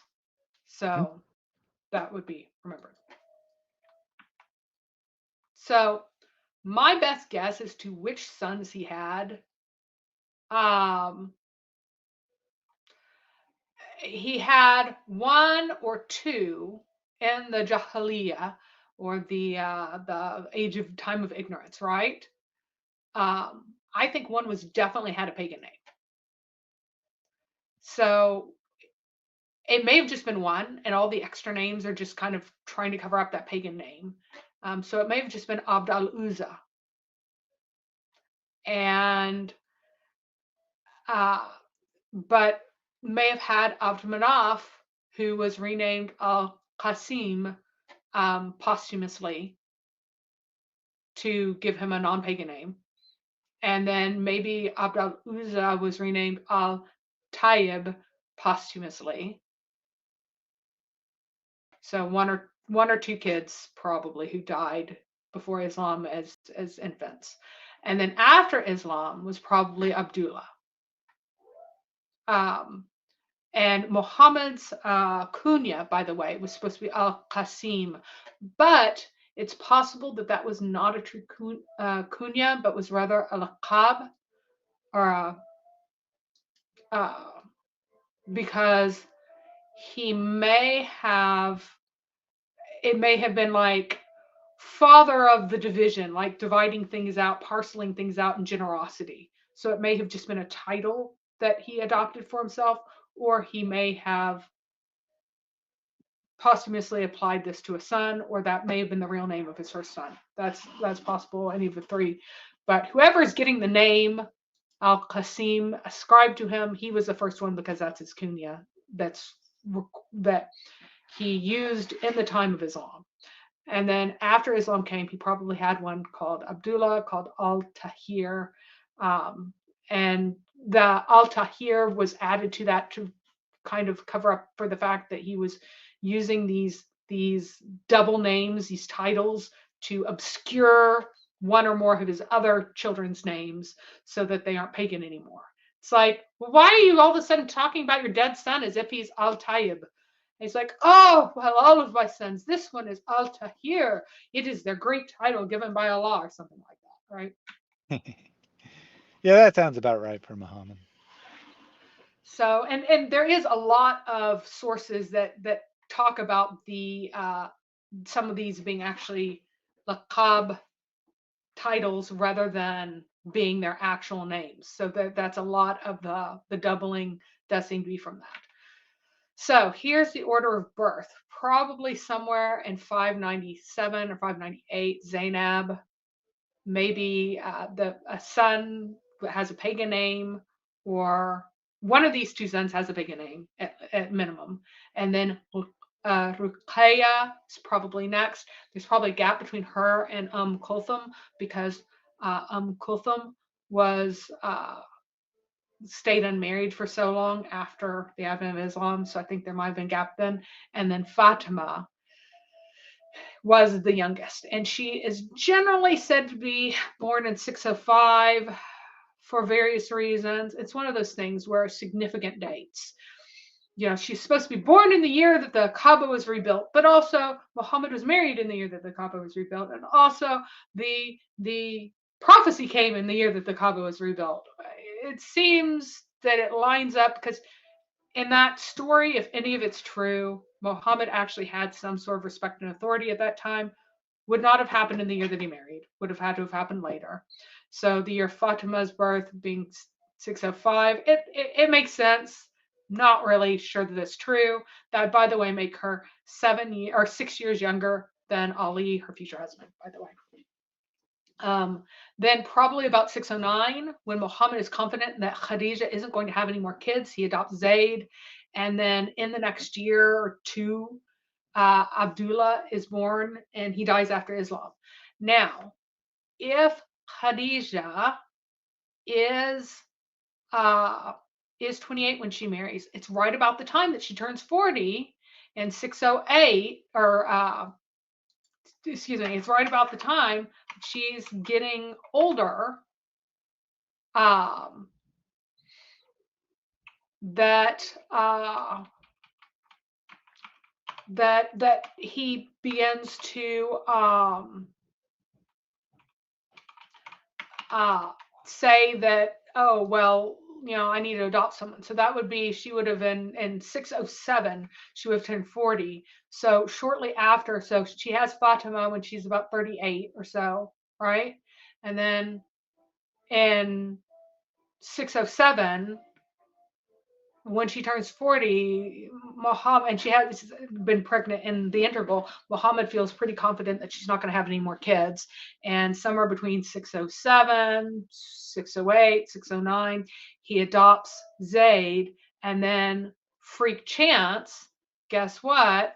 She's 43 and she has another kid. And again, could happen. 43 is about kind of the edge of plausibility without being exceptionally unlikely. Did happen. You did have older women sometimes give birth, but was incredibly infrequent at that time. And so probably about in that interval where it seems like the near miraculous child is born, the child of advanced age. Abdullah is born. Allah loves him. And then Abdullah dies almost immediately. And so much for that. So the fate of the dead children are also explicitly addressed in the Ahadith. Ali said that Khadija asked the Prophet about the two children of ours who had died in pre-Islamic period, and God's messenger replied, they are in hell. Then, when he saw her look of disapproval, he said, if you saw their position, you would hate them. But then he says, Messenger of God, what about my son whom I had from you? He replied, he is in paradise. Then God's messenger said, the believers and their children are in paradise, and the polytheists and their children are in hell. Then God's messenger recited, and those who believe in their and whose offspring had followed them, etc. So even though this is daif, there are some variants of this. And this indicates that there are two children who had died in the pre-Islamic period that appear to be not from Muhammad. So other kids, sons or kids from other men. So that would be, her two previous husbands. She may have had a kid, two kids from one of them, or a kid from each die at that point, because then she asked about the son that I had from you. And that may have been the pre-Islamic. This is specifically in the context of the pre-Islamic period. So now she's asking about a son whom she had in the pre-Islamic period. And here it's just one. So that may indicate, again, it's a shaky tradition, but that may indicate that she only had one son from him in the pre-Islamic period who died as an infant. And then here's one that's particularly bad because it records a saying of Khadija, who, if this is a son who was born in Jahiliyyah, right? And this is supposed to be, this is his oldest son. If he had any sons who were born before Islam, then they would have been born in the Jahiliyyah, and Khadija would not call him Messenger of Allah, etc. So probably made up, or maybe he only ever had one son. Maybe he only ever had the one son in the time after Islam. And anyway, she this is supposed to be immediately after it happens, because she says the milk of his mother is overflowing. Basically, I'm still lactating even though my baby's dead. Very dire and sad. Would that Allah had let him live until he had finished breastfeeding. And then the messenger of Allah said he will complete his breastfeeding in paradise. She said, if I know that, O messenger of Allah, it makes it easier for me to bear. Messenger of Allah said, if you will, I will pray to Allah to let you hear his voice. And she said, oh, messenger of Allah, I believe Allah and his messenger. So I will give you a miracle if you'd like, but I just believe you. So it's pretty clearly fabricated. And if there are true elements to it, it's heavily embroidered. But we know it's fabricated because it says daif right there at the bottom, which, as we all know from every Muslim who comes into these chats, daif means fabricated, even though it doesn't. It means weak.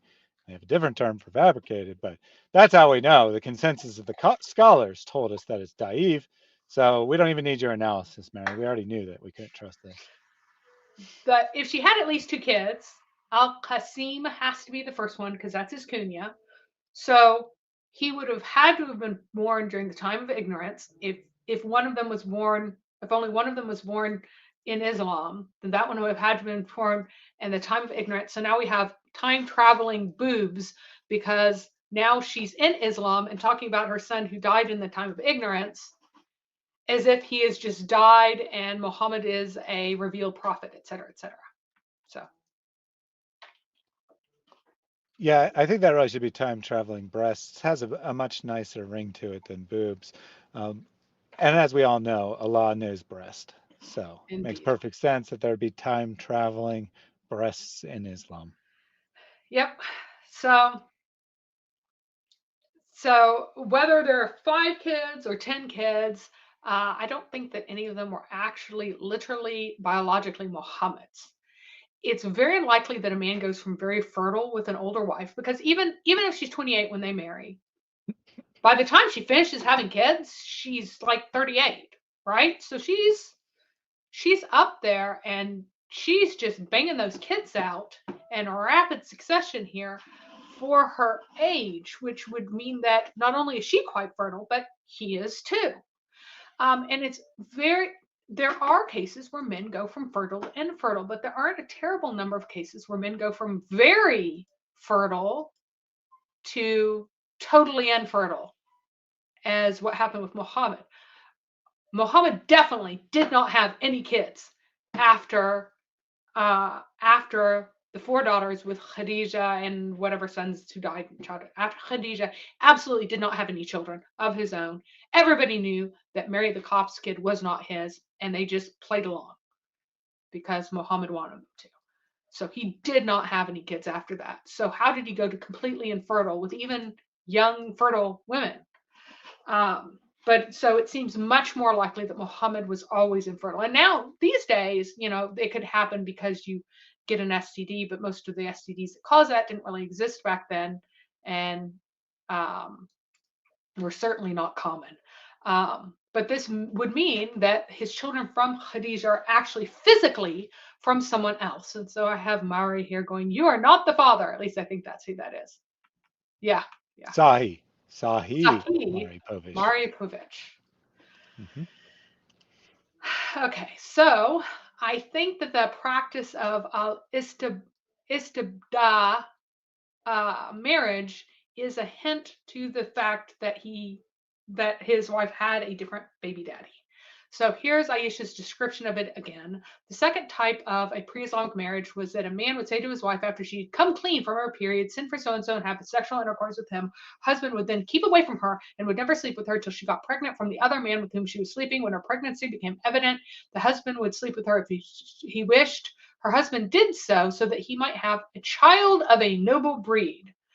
And so I said that this was improbable that you would want to have someone else's son to have a child of noble breed, because if it was counted as the other person's son, that wouldn't be your son at all. It would be his son, and he'd have the authority over him and the claim to him and everything else. But they wanted to keep the paternity kind of murky and assignable to the man the man that she was married to, so that a possibly infertile man could end up with heirs. And that would be one-sided wife lending. And that would cause a deliberate kind of uncertainty so that he could have the sons and he could pretend that they're his, and that he did not at all wait till she's clean. That seems to be an Islamic interpolation, but rather wanted to make it unclear as to who the father is so that it could be counted legitimately as his. There's also the possibility that there may have been some wife swapping involved in this kind of activity too, where even the infertile man would sleep with the other man's wife in a way to kind of save face during the whole thing too. Like, we're trading wives. I'm not impregnating your wife. Which, if that was going on, then he had been sleeping with Fatima bint Asad at the same time that Abu Talib was sleeping with Khadija. And so he actually was sleeping with his biological aunt, if it was a swap situation rather than the one-sided wife lending situation. Now, the reason why I think Abu Talib is probably the father is because Muhammad only sought for his children to marry the sons of Abu Talib, not the son of Abu Lahab, not the sons of Abu Talib. So Muhammad was closest to Abu Talib.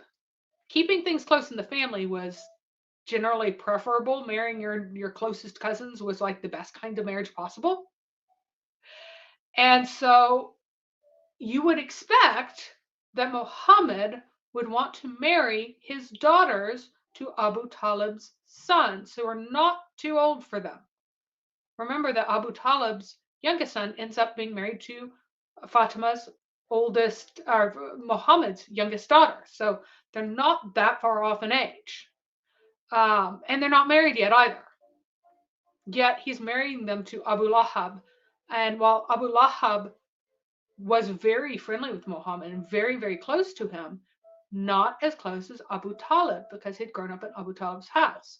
And to make sense of the fact that he was marrying his kids to Abu Lahab and not Abu Talib, then it makes more sense.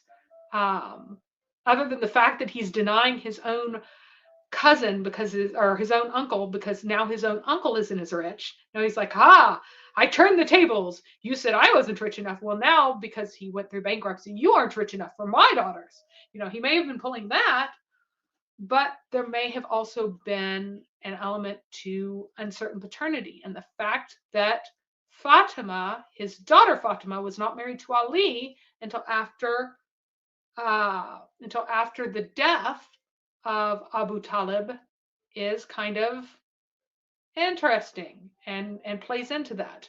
That would mean that Fatima, that Muhammad and Ali ibn Abu Talib are actually half siblings. They have the same father.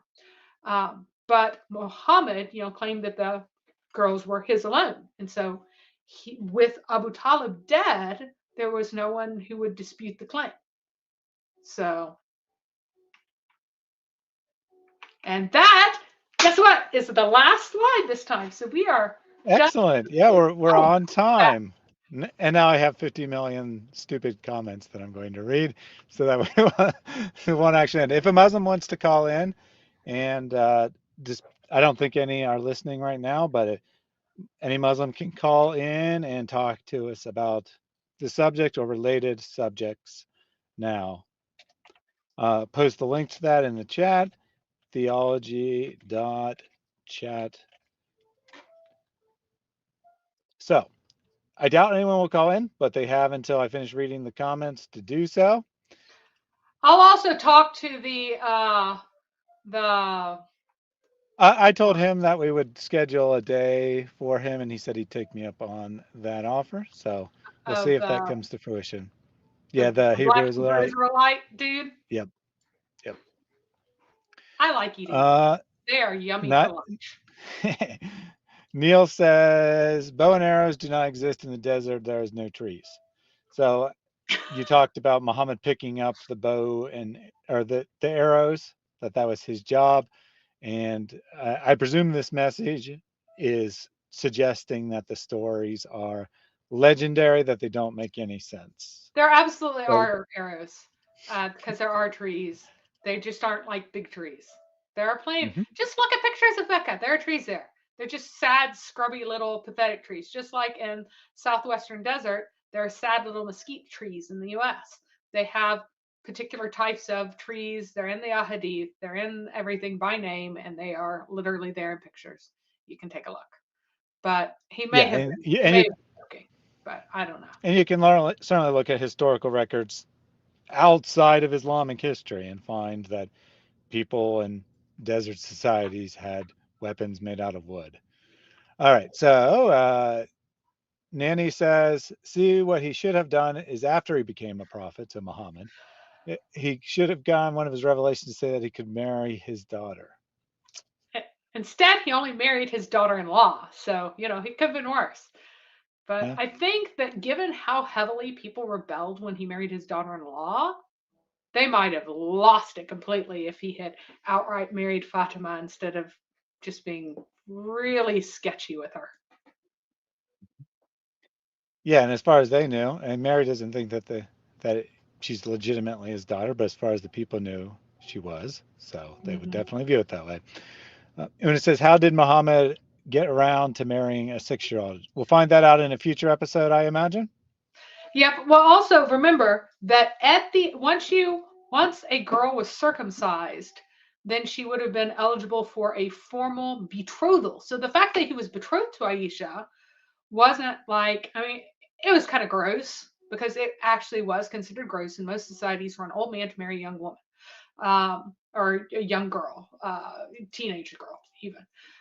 So if you go to the rabbinical sources, it says that a man who makes his daughter marry an old man is worse than a man who prostitutes his daughter. Like his young virgin daughter, marry an old man, might as well prostitute her on the street because of how bad this is. So so that's considered bad, but it was technically legal. It was technically allowable in these societies, even the ones that massively disapproved of it, to have arranged for a marriage with a very young female, and betrothal at 6 because she'd already be circumcised would be normal. What wasn't normal, or what wasn't even in the normal realm of questionable but tolerable things, was having intercourse with a 6-year-old. I mean, just like right now in America, a 98-year-old man can marry an 18-year-old girl in every state. It is legal and it is disgusting, and everybody agrees it's disgusting. So it would be that kind of disgusting for just the betrothal to be arranged. But the fact that he had intercourse with a 9-year-old, that's something that he introduces. Absolutely. All right. Let's see. From Nina. Oh my goodness, it's not just a black smoke like I thought. Am I deficient in mindset? She's referring to the Jinn animation, and she apparently never realized that it has a form to it, right? That there's a head to the animation. So I you didn't may know have. I've never watched that closely because I've always been focused on what I'm doing, so I've never actually looked at it. That's funny. So she may be proving Muhammad right that women have half the intelligence of men, but on the other hand, Mary has twice the intelligence of, at least twice the intelligence of any man that I know. So probably not. John V says, do any of the sources say they are Palestinian? So Muhammad, his relatives, friends, whatever. No. Any hints in the sources about anyone being Palestinian? No. The Tamim tribe is actually from near Oman. By the way, if you haven't liked the chat, you should do that. I just did that now because I suck and never like my own chats. Better late than never. In fact, I have no idea, what YouTube looks at, but I make it a point not to like a video before I watch it because I feel like YouTube might discount that, like, this guy just automatically likes it. He doesn't really like it. I don't know. Glenn says they just watched the documentary Islam False Religion Exposed, explosive presentation, and then later said that it could be found on YouTube. So check that out if you're interested. He also said the angel that appeared to Muhammad must be Satan. I mean, I don't think it's Satan himself. It's probably a different demon working for Satan. But I do think that there is a demonic element to Muhammad's encounter in the cave for sure. Simon Pat says, science is vigorously trying to see if the moon was split. Good one. Sure. Louisa T said, how many cats do you have? This one is so precious. So Morgan's back on the screen. She said the first time she was on, but this is Morgan. She's one of our 6 cats. We didn't have Artemis today, super unusual, but we did have Morgan for most of it. Nanny Gotti says, Mary, you should make videos. You're so good at this. Mary yes, but she's not good at disciplining herself to record and edit. Yep. Even recording, I'm behind on recording. I need to record a bunch of stuff that I have not even recorded. Which reminds me, I'm also very bad because Mary gave me a video to edit for her, and I have not done that. So, reminder to me to do that.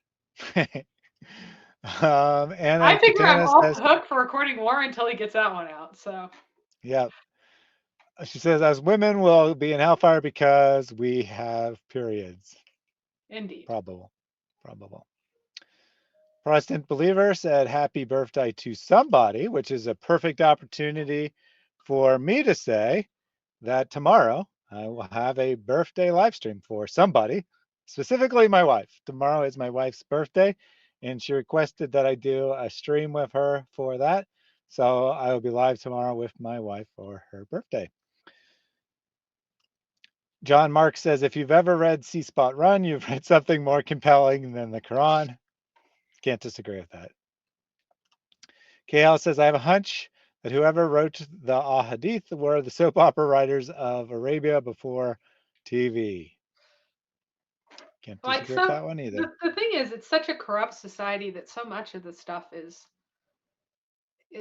so much drama concerning that type of behavior. There's also the fact So this is in the source of, oh goodness, who was it who wrote that?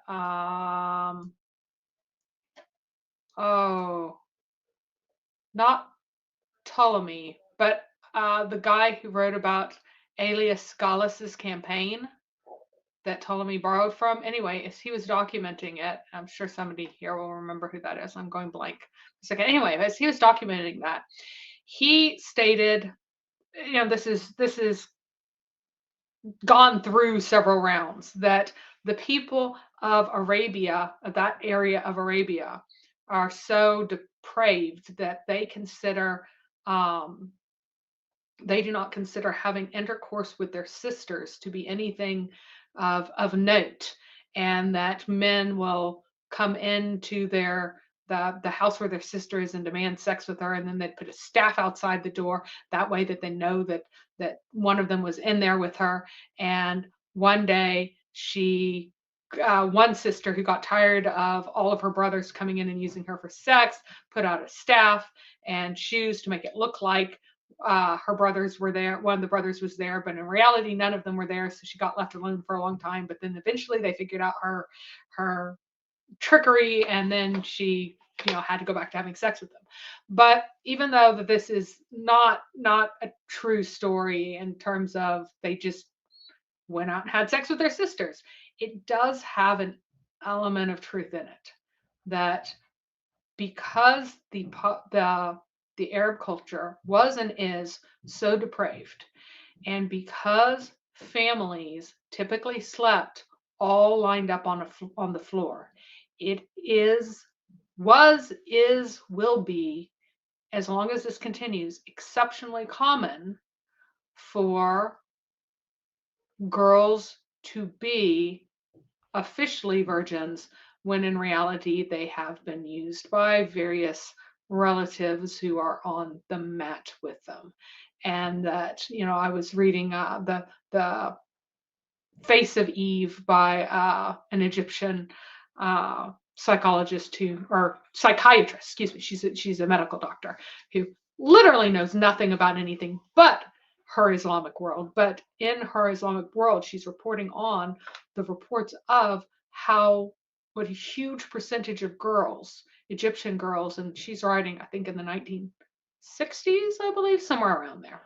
But the huge number of reports of the number of girls who had these sexual experiences growing up, and how ironic it is that they put such an emphasis on a hymen when most of them have been mistreated previously, typically in non-hymen penetrating ways, frankly.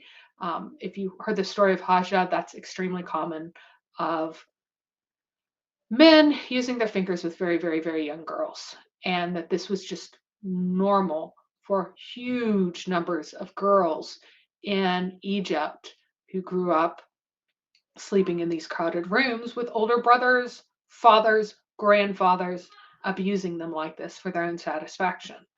And so you really, you know, the level of depravity in these societies is shocking, and Islam changed not one whit of it. Why could Islam not make these people less disgusting and depraved, make them less liars, make them less cheaters, make them less sneaking around having sex with people? Why not?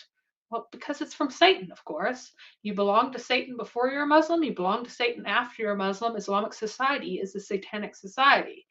The people are not changed in their hearts. They are instead self-justified in the things that they're doing. And Islam provides a form of moral righteousness for the men who are still doing the exact same things that they were doing as pagans. So I think it's important to keep this in mind, that the reason why the things are there's so much weird sex stuff here is because there always was. It's embedded in the society. It's like, what do you think the dancing girls were for? They didn't just dance. All of this stuff is very, very embedded in the society, unfortunately. So not interested summed it up well. This is it's also hard to discuss and yet commonplace globally, which is why we need to discuss it. So it looks like I have to explain this. So this is background to the comment that's coming. Like I mentioned before, I'm surprised they don't have 3 toes because of all the incest they did. To which I gave a random fact that was totally irrelevant, but I got asked about it. I said that 6 digits or 6 fingers, if you prefer, is actually dominant over 5 fingers. And the reason that incest leads to or is associated with undesirable traits is because it greatly increases the chance of recessive traits being manifest because of the possibility of 2 people who both have that recessive gene. And then I was asked, "What's this about 6 digits?" So maybe people are unaware, but there are like a tiny, 1 in a million or something. Humans have 6 fingers instead of 5. And that gene for 6 fingers is actually dominant over the 5-finger gene. So if your mother has 6 fingers and your father has 5, you have a good chance of having 6 fingers. Totally random, nothing to do with anything, but that's the portion of the show we're in here. A super chat from Well, we Jack also Ray. have, here we go. O son of Adam, spend. I will spend on you. Give, then I will give you. It's difficult because you know what? These are my last few. As it is, the price is going up, the rand is going down, this is happening. Excuses. Those are excuses. You give and watch what Allah does. So the super chat is, who ate the apple? The answer is you ate the apple. And Mary wanted to say something about 6 fingers, I think. Yes. My gosh. Syndactyly. Oh my gosh. It means fewer fingers. Fewer fingers, your fingers are fused, right? Like they're you don't have flesh, it's beyond web fingers, that they're like multiple bones in one. It is actually caused by genetic factors and can be increased by inbreeding as well, by the way. So yes, you can have fewer fingers because of inbreeding. So yeah, Right. it is a simple fact that the repeated cousin marriage that's extremely common in Islam, because Muhammad married so many cousins, that it does drastically increase the rates of genetic diseases that cause terrible outcomes in very disabled children. But it also depresses IQ by half a standard deviation fairly consistently. So there was a theory that maybe across a society you'd get more people who are like super smart, because like the super smart folks would be inbreeding and would stay smarter or something, and then you'd have more people who are also lower IQ at the same time, because these lower IQ groups would be inbreeding and you'd have less regression to the mean. But no, as a whole, looking at 99% of the population, it just shifts everybody half a standard deviation lower. Then if you're talking about things that are less common than 1 in 100, it drastically increases the things that would be 1 in a million to like 1 in 1,000. And so while 1 in 1,000 is very much, you have a lot of 1 in thousands. Now 1 in 100 kids is severely disabled, which tends to happen in this. So. All right, so let's see, a couple more, well, a bunch more comments really. Blue Light Moon points out something relevant, which you said without saying Aisha's name specifically, because it applies to the other wives as well. Aisha never had children, even though Muhammad slept with her, and none of his other wives had children, correct? Like he's not supposed to have fathered children with any of these women, and they're all fertile childbearing age. Yep. Strange. Even Sauda, who was his old fat wife, whom he married within 20 days of Khadija, his beloved Khadija. You know what you do whenever you have a wife that you love dearly? you don't even wait till our body's cold before you marry someone else, because you can't stand to go that long without putting your penis in someone. Like that was Sauda. That's why he married her. But she was even she was probably about 35 when he first married her, and could have had realistically probably one more kid, and typical fertility levels, but she didn't either. And then there was Aisha, took her a long time to be fertile, but there was Hafsa. Hafsa was like all of 19 when they married. Salama was probably in her early to mid 30s. So yeah, tons of these women who could have been fertile or should have been fertile that he never had any kids with. So Houston, he says that this indicates that Muhammad didn't do wife lending or wife swapping after Khadija. There is an indication that someone asked to swap for Aisha, and Muhammad forbade swapping at that point. She was too special. Yep. So he couldn't share her. And also, previously, wife swapping was would have been a very, very private and quiet thing that you did, but he could not afford for any news to get out that he's infertile, and so he needs to do wife swapping to get a kid or an heir or something. That would be highly, and it would cause political issues too if so and so knew that that kid was actually theirs and everything else. So. Nina says, I know a law to be jealous of people who gave more right hand fingers than him. Oh my goodness. I'm just here for the cat. I choose the cat. Join the club. I think half of the audience is here to see the cats, but hey, whatever gets you to come, I'm fine with it. John Mark says, we actually know more about Muhammad than he knew about Christianity. Well, yeah, I mean, that's a pretty low standard though. So. Christ of Salvation did an apple, then he did another apple. That's why you kept hearing apple. Who ate the apple over and over again? Christ of Salvation was responsible for those for the most part. Not really. Hank Aaron says, Mary talks like a Canadian. I have no idea what the heck that's supposed to mean, but David YouTube responded, Mary's actually from the tribe of the Koresh. Because we all know the best of all people, right? Yep. Well, here's a funny thing. There are folks who keep wanting to make Queen Victoria a descendant of Muhammad. I'm like, well, if she is, I am, because that actual genetic, not pretend, the line through which she's supposed to be descended from Muhammad was a line that we have in common. So there you go. I am a descendant of Muhammad. All the rest of you inferior Arabs have to bow to me, the noble woman here who deserves all the noble titles. So there.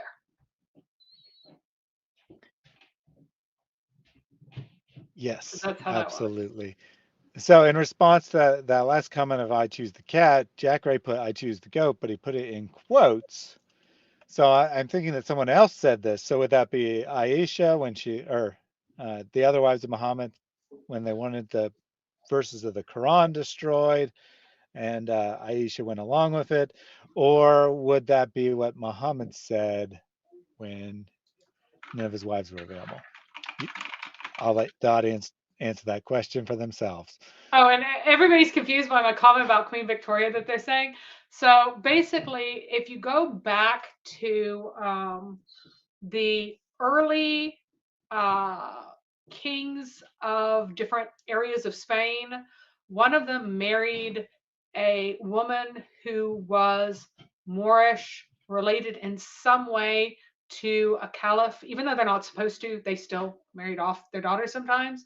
And so if this was genuinely the daughter of this man, he was descended from Muhammad. We're not completely sure who this girl was, but there's some belief that she was possibly his direct daughter. And if so, then he claimed to be from Muhammad. So if he was from Muhammad, then all the children of that Spanish king were from Muhammad eventually. And so then Queen Victoria is one of them, and I would be too there. So I would truly be the mother of the chat that way. Yep, as Nina says, you're the mother of the chat for a reason. Supposedly. supposedly. Good enough, good enough. So, Christ of Salvation says, can you find the video of that clown who claims that Christianity started 300 years, was started 300 years before Christ in Rome, please? And then he has a follow-up comment later saying that Khadijah is Catholic is the same as saying Alexander the Great was a Christian and established the Roman Catholic Church 300 years before Christ. It's on their website. Don't go like this. It's on their website. Come on, it's on their website. How could you doubt it? And that is that is from the clip where he's saying that it's on their website that it's from Alexander the Great. So that's the short clip that we use. And I also have this one. It's not open to debate, so there's no point in opening that up. Because that is also from there. Polar Country wants to know why Khadijah played striptease. Well, we find that in a future episode about why she took off her clothes to determine if Muhammad had seen an angel or a demon. Yep. Although next time we're going to be talking about the state of Mecca itself during this period. So like, what was Mecca like then? What was it like? How was its layout? That sort of thing. And then we will be talking about Khadijah specifically, Muhammad's in-laws, but Khadijah's monotheistic connections and all of the folks that she knew and put Muhammad in contact with who had some sort of monotheistic type of view. All right. David YouTube says, might have covered this already, but does Khadijah mean something? Is there meaning behind her name? I mean, all names have meaning behind it. It means that she was premature. It's like it's a name for a premature baby. So she was born early. All right. Super chat from Jack Ray. Here's the sad news. We are running out of funds. All our work is going to stop unless people like you watching this video will help us. Your donations can get you a share in a reward. Reap those rewards for years to come, inshallah. This is not a donation or a charity, but an investment for your hereafter.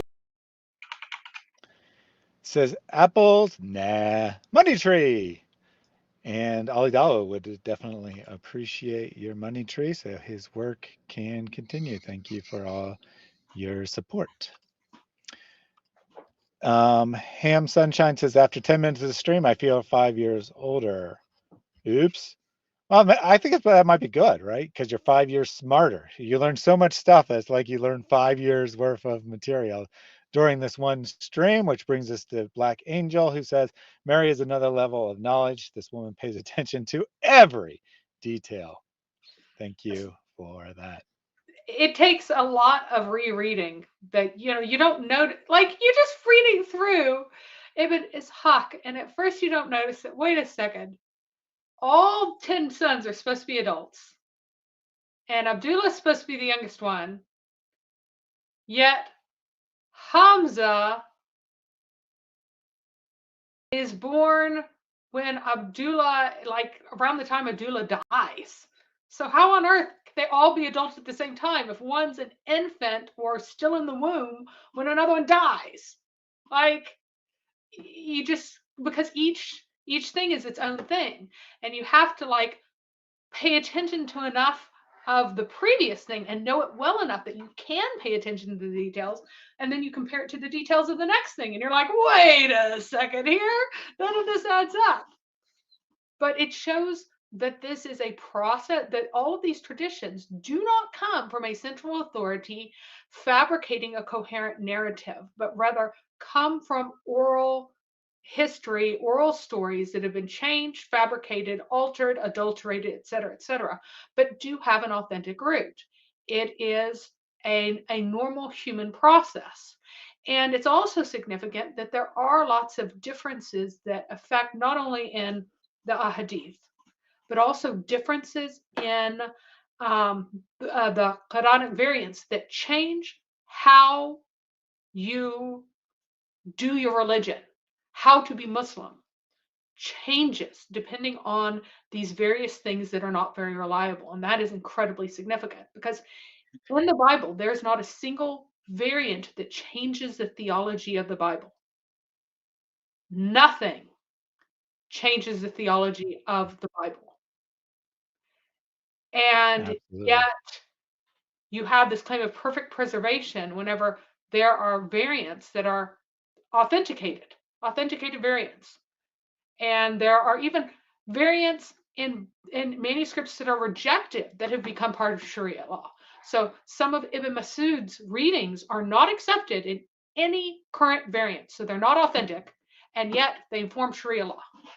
So you reject this as coming from Allah, but somehow it's now Sharia law because it's from Ibn Masud. Like, what's going on here? So very important. Excellent. A couple quick comments here. Imagine your parents naming you Preemie. I mean, it's not that bad, I don't think. Is this a Christian channel? Yes, it is. Welcome in thy glory. First time here. I'm glad you're here. If you like in-depth deep dives, you're in the right place. Sir Dr. Whitemeat says, help me, help me. Is that coming from Pikachu's basement? Maybe. Jack Gray says, I'm thinking Mary's kids have been pressure packed with knowledge. By the time they hit 18, they're 36 with knowledge. I don't know her kids, but I bet that's true. I bet that is true. Sometimes they seem to walk through a doorway and shake their head and everything I taught them fell out. My oldest was asked what was it? Married, beheaded, died, divorced, beheaded, survived was. And he's just like, I don't know. And my youngest is like, the wives of Henry VIII. And he's like, oh, I'm so embarrassed. So they don't always listen. All right, got some more comments here. Highlighted comment from Christ of Salvation.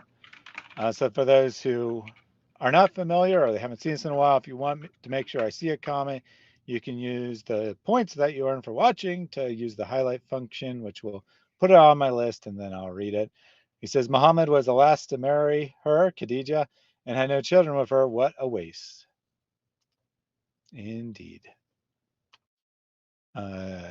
Protestant believer also triggered the Apple function, to which Sir Dr. Whitemeat said, who's scared of the apple? I'm scared of the apple. Me, I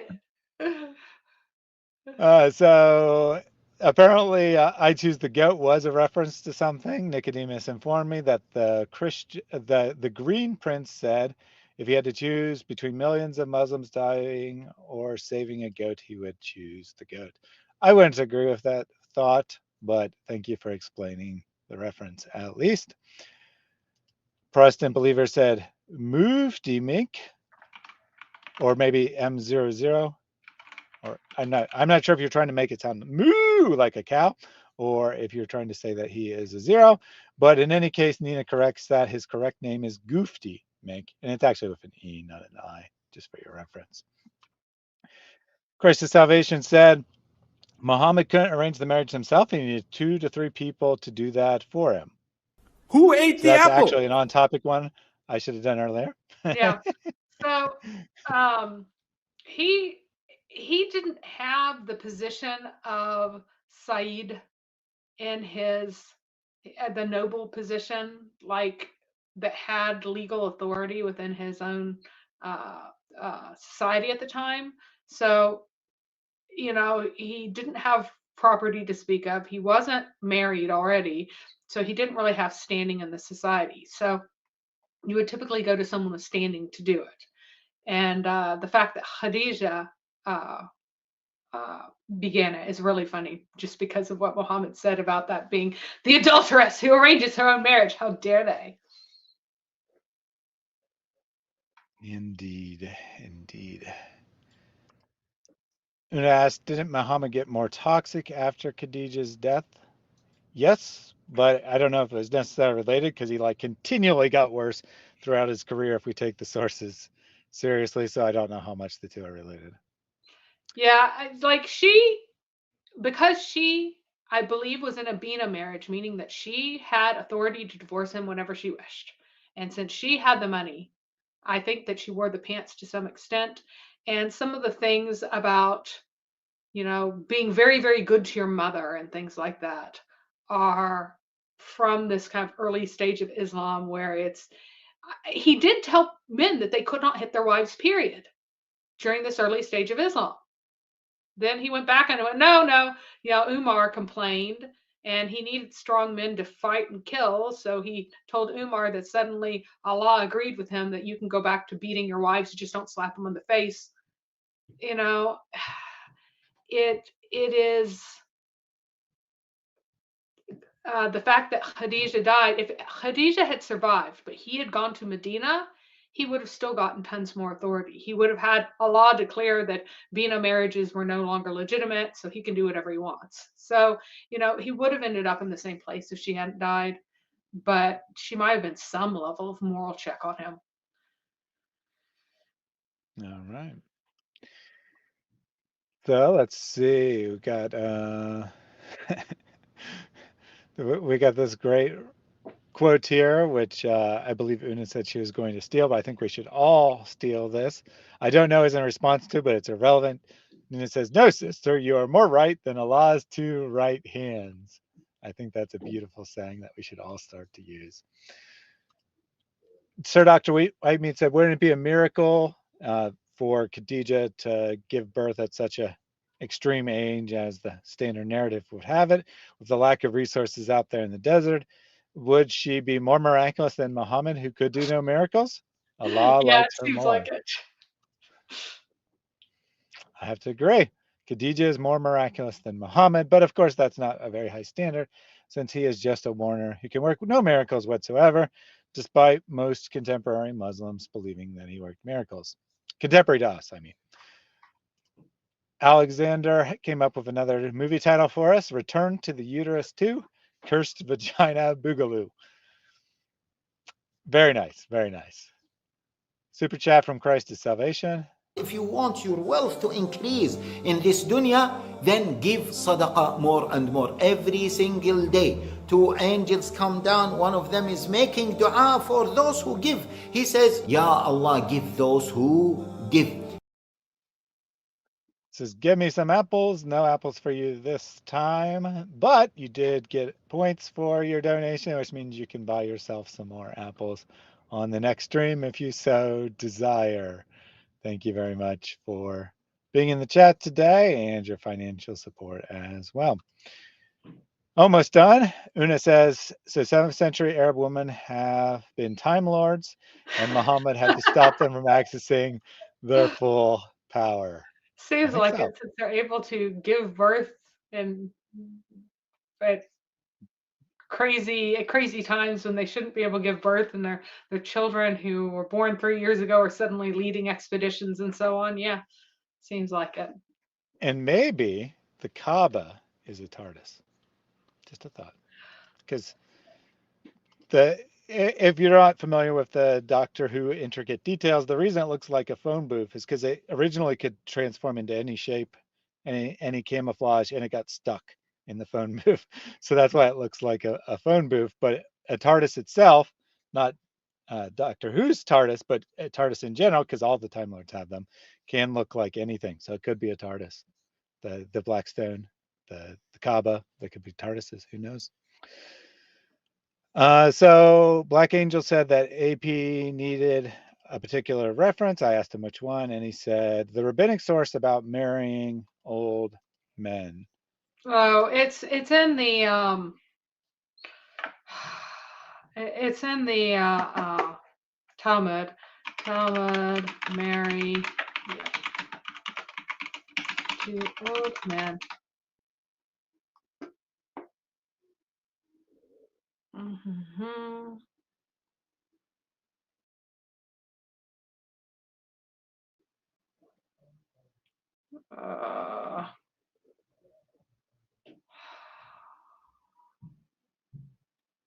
So Mary will track that. It's in the Yeah, she'll Talmud track somewhere. that. I've seen it in the Yeah, Talmud. If she tracks that down, I'll give it to AP. Yeah. So apparently Alan wasn't a typo. AP calls Allah Alan from time to time. So I don't watch that much AP or that much YouTube in general. It's a little hard to produce content and also watch it, but good to know. Good to know. Gordon says the vagina monologue starring Allah. Time traveling vagina monologues starring Allah. Need to All correct you right. there. And then In Thy Glory had a question about why I'm covering my hair. So the reason Yeah, they're I'm new covering, here today. yep. Yep, that's why I'm answering, because I cover my hair for this because it takes a lot less time than doing it. The description of head covering in the Bible is, first of all, only for married women. It was a symbol of marriage, and talking about the importance of covering your head whenever you go to church was about not doing the equivalent of ripping off your wedding ring just because you're going inside a church in the anticipation that one day we'll be like angels. Like, no, right now you're married. You are married. You are married. So you should not basically do the equivalent of taking off your wedding ring and shoving it in your pocket just because you're coming into church, but rather that you are still married and should behave like a married woman in a proper way. It wasn't about covering up hair. So there is an argument to be made for women still covering their hair because it's there, but the meaning is not clear to people today. It does not. It would be like taking off your ring coming in or keeping on your ring coming in. Like the meaning that Paul is talking about, we do not have anymore. So Sandy White Raven said, sorry I have to ask this, but can a real, meaning biological brother and sister get married and have a baby? So if you mean like, can they biologically reproduce? Yes, they can. A full brother and sister definitely could have a child. It would be and genetically have possible. and Yes, and have been so. girl is more closely related to her biological father, and rarely, but sometimes, biological fathers impregnate their own daughters as well. So they're even more closely related. So yes, you can. Nina says, oh, you people of the chats are hilarious. I do appreciate the people of the chat making these a great time. And Nina also wanted me to remember #9 or number 9, if you prefer. They suggested that I make an animation to trigger. She was 9 years old. The audience could trigger with that hashtag. The problem is with the sound, it's really disruptive. Like if you just see hijab stripping, it's not that disruptive, but if there's sound, then it's really disruptive. So I'm hesitant to have audience trigger those. I did do the Apple one. I'll think about it. I'll think about a way that I might be able to make that work. How does the cat nap with all that's going on? It's a miracle of Allah, obviously. She doesn't mind sleeping while I'm talking. She can't hear Mary or anything else, but she can hear me. So it's still a miracle. And Mive says, Thaddeus and Mary want to tell now someone here on your YouTube channel. Palestine's claim Jesus is Palestinian. Haha, no. He said Jesus in Quran. Here is Iman. He is a boy and a kid. What happened Palestine now? I mean, it's just a label. It's an anachronistic label to call people from that region Palestinians at the time of Jesus. But it doesn't really. First of all, he was not an ethnic Palestinian at all whatsoever, so it's completely inappropriate to say that because that's Philistine. It's anachronistic because that region was called Palestina to humiliate the Jews by taking a nearby region that was their historical enemies and applying that name to their place only after AD 70. And there was no Syria, Palestina at that time at all in the Roman Empire, not even a smaller one, not even in the Philistine area, because a lot of that was owned by Nabatea, and Nabatea was not defeated until 107 AD. And so it was only after then that that area was really properly entirely incorporated, because they like had influence over Gaza until then. So, and also Jesus was from Judea. He was from Bethlehem. He was from Judea and from the area of Galilee. He was from, grew up in Nazareth. He was a Jew from Judea / Galilee. So that's where he was from. He was not Palestinian. He was not from Oman. He was not from Pakistan. He was not from anywhere else. We know where Bethlehem is. We know where he was. We know where all of this stuff was. It was there. Yeah, so as I was going to say, I mean, it's rather silly for any modern person to like claim, oh, I'm genetically related to Jesus, you should respect me. I mean, that's just silly, right? I mean, all people deserve respect, but don't go making false claims about your history. Bill for Speed says, I want to thank you both again, and as well as the moderators and my brothers and sisters in Christ Jesus. Take care and God bless you. Thank you very much for that. Protestant Believer says the Quran has not been put through textual criticism. Al-Fadi has started to do this. It's very true. I think that probably the Quran will come out pretty good, that we'll have a pretty good idea of what the original text is, but we can't really say, right? Because it hasn't been done. No one's really compared all the manuscripts the way they have with the Bible. It's because Muslims value a stupid, idiotic, polemic narrative more than they value the words of their supposed God. So pretty sad. Shadi Nasser is doing some textual criticism work. Al-Jalad, and then gosh, what's his name? Someone who works with him. Van Putten does some stuff with it. No, Al-Fadi is not doing textual criticism. He doesn't do that. That's not his forte. He is currently mainly a host and a native Arabic speaker, but he's not doing any textual criticism. Well, he is working on a graduate degree. Oh, he is now? I think it's Islamic history. I'm not certain. But I don't think it's textual criticism. But no, he is working on a graduate degree, so he is doing academic studies. Yes, and the stuff on supposedly the language of the Quran that is on Sirah is not something I recommend. It's wildly inaccurate. And I don't say this to be mean, but it's not Al-Fadi's information. It's Jay Smith, who someone somewhere along the way, it's kind of the Isnad form of learning.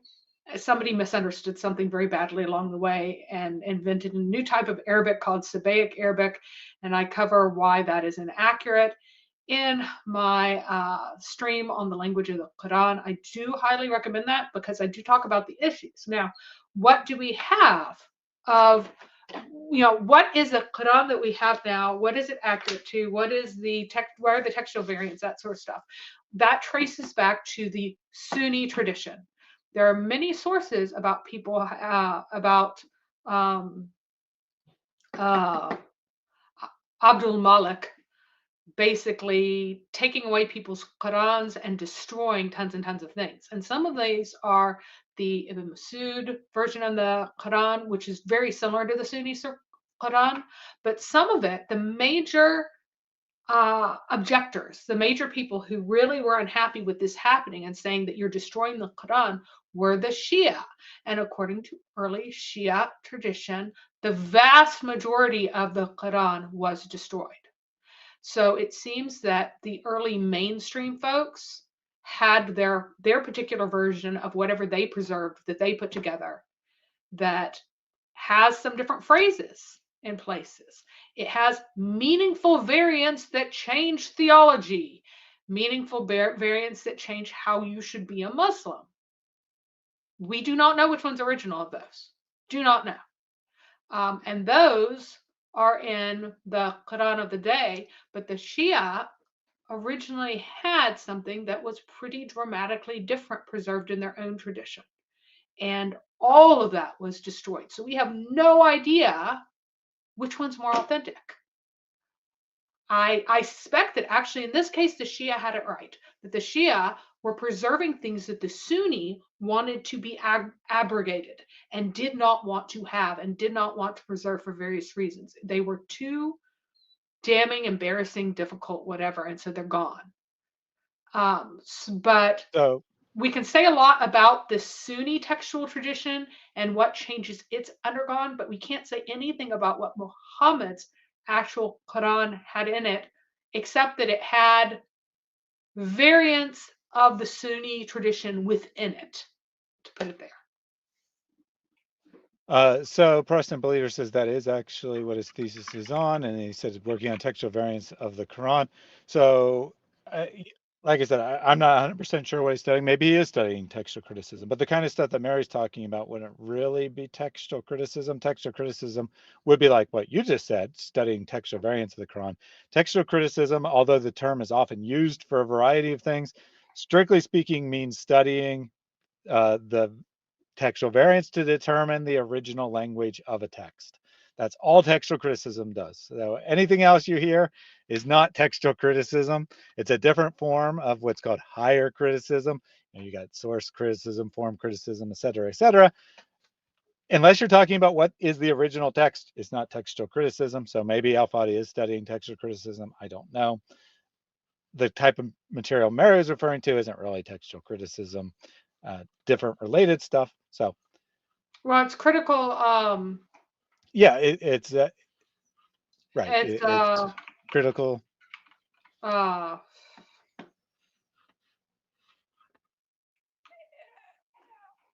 it is generally within the umbrella of critical.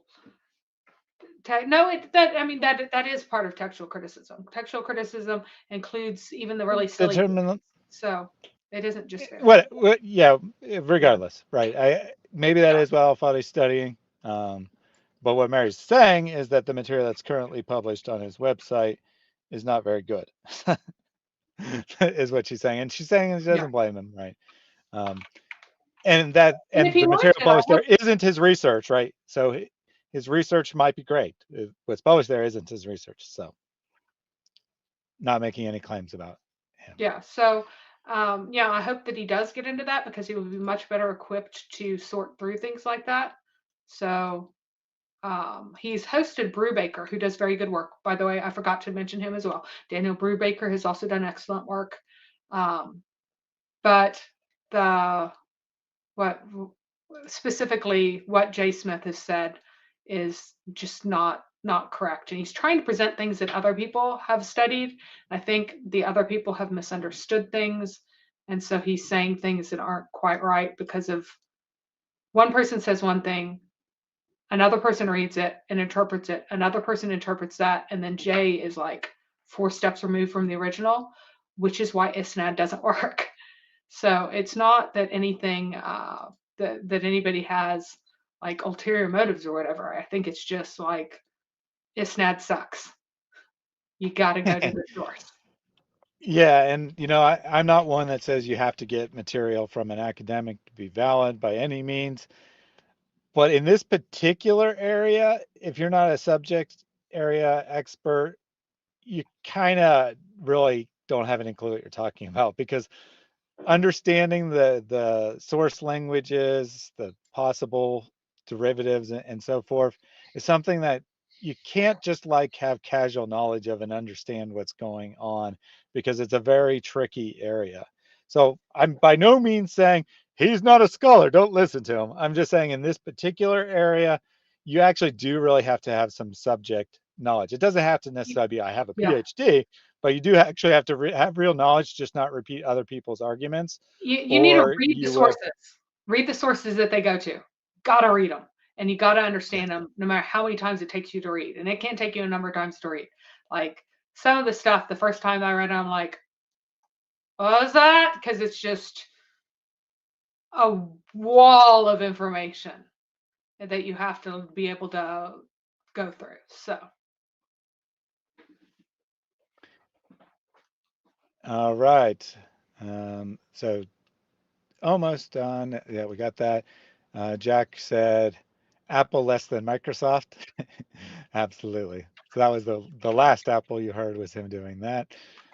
Nicodemus clarified of who the Green Prince is. He says Green Prince is the son of a Hamas leader and Israeli double agent who has done a ton of interviews in recent years warning about Hamas before. October 7th, you should invite him here.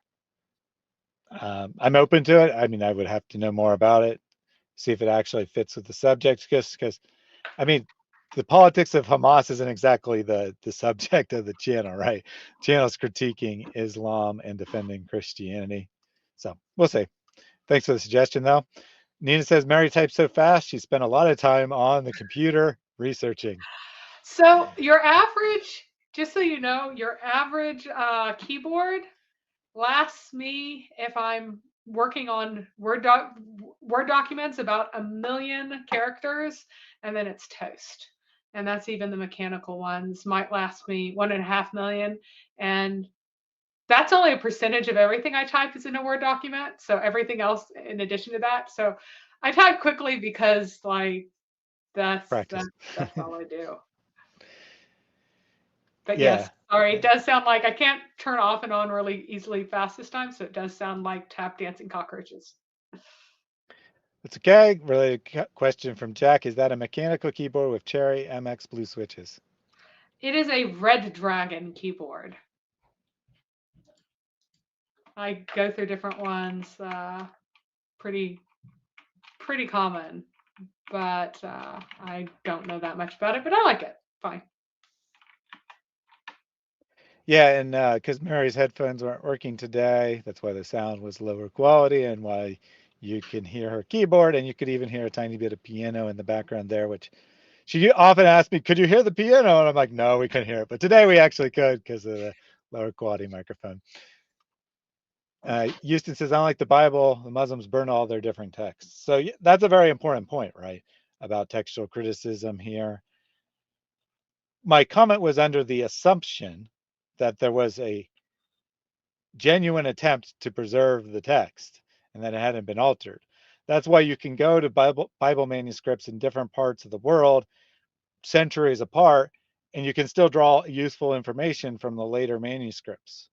And because you're under the assumption that the text has, evolved, poor choice of words because it makes it sound like there's intentional changing, but that the variants have arose over time in different regions in different ways, so that even if they're centuries apart, you get useful information from later copies. If the story about Uthman standardizing the Quran is true, or even if the later traditions about restandardizations of the Quran are true, then textual criticism has a big problem because you're not really starting from the original base. So that's a big asterisk on my original statement, that I think Yeah. you could come to a reasonable consensus as to what the original text was. The main thing is the loss of the fact that it underwent such a massive revision process to even produce kind of this early Sunni text. So that's a huge issue. Yes. Yeah, so we did open it up for callers like 40 minutes ago. I'm like literally 5 minutes away from signing off, so I won't take a call now. But if you want to schedule something, you can email me, and I would be glad to try to schedule something. Now, keep in mind, I'm well behind on email, so you can do that. Or, right, we do the same time every Tuesday. Start at 7, open it up to call Eastern time. So 4.5 hours ago, whatever time that is for you. That's the time we start, and then we open it up to calls somewhere around 10:30, which is an hour and a half from your current time back. So if you want to come next week and discuss something, feel free to do so. So Wahid Nadafi also said that he would like to have rebuttals of people like Joshua Little. Joshua Little is the guy who said that the age of Aisha wasn't 9. He said, but the reason he said this is because all of the hadith are totally unreliable to begin with. That it is an unreliable form of a form of documenting history because it is telephone game. So nothing in it is reliable at all. However, he does not address any of the corroborating evidence from all the other traditions that indicate that everyone around Aisha who was transmitting these all thought she was a little girl, that this wasn't an idea that was introduced later, but it was an authentic belief of the people then based on everything else that's about her. She's consistently a little girl in all the traditions, and he does not address that.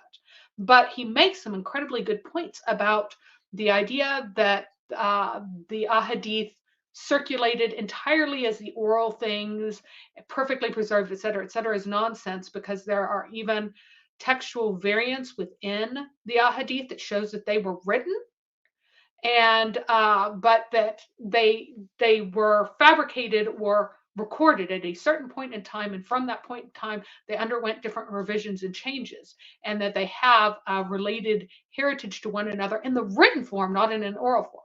So he makes some really good points about the overall reliability of the ahadith. However, in the case of Aisha's age, there are so many things that point to her being a little bitty girl, a child, that the tradition of her saying, I was 9 or I was 6 and then I was 9, that was only one small portion of it. I don't know that she was 6.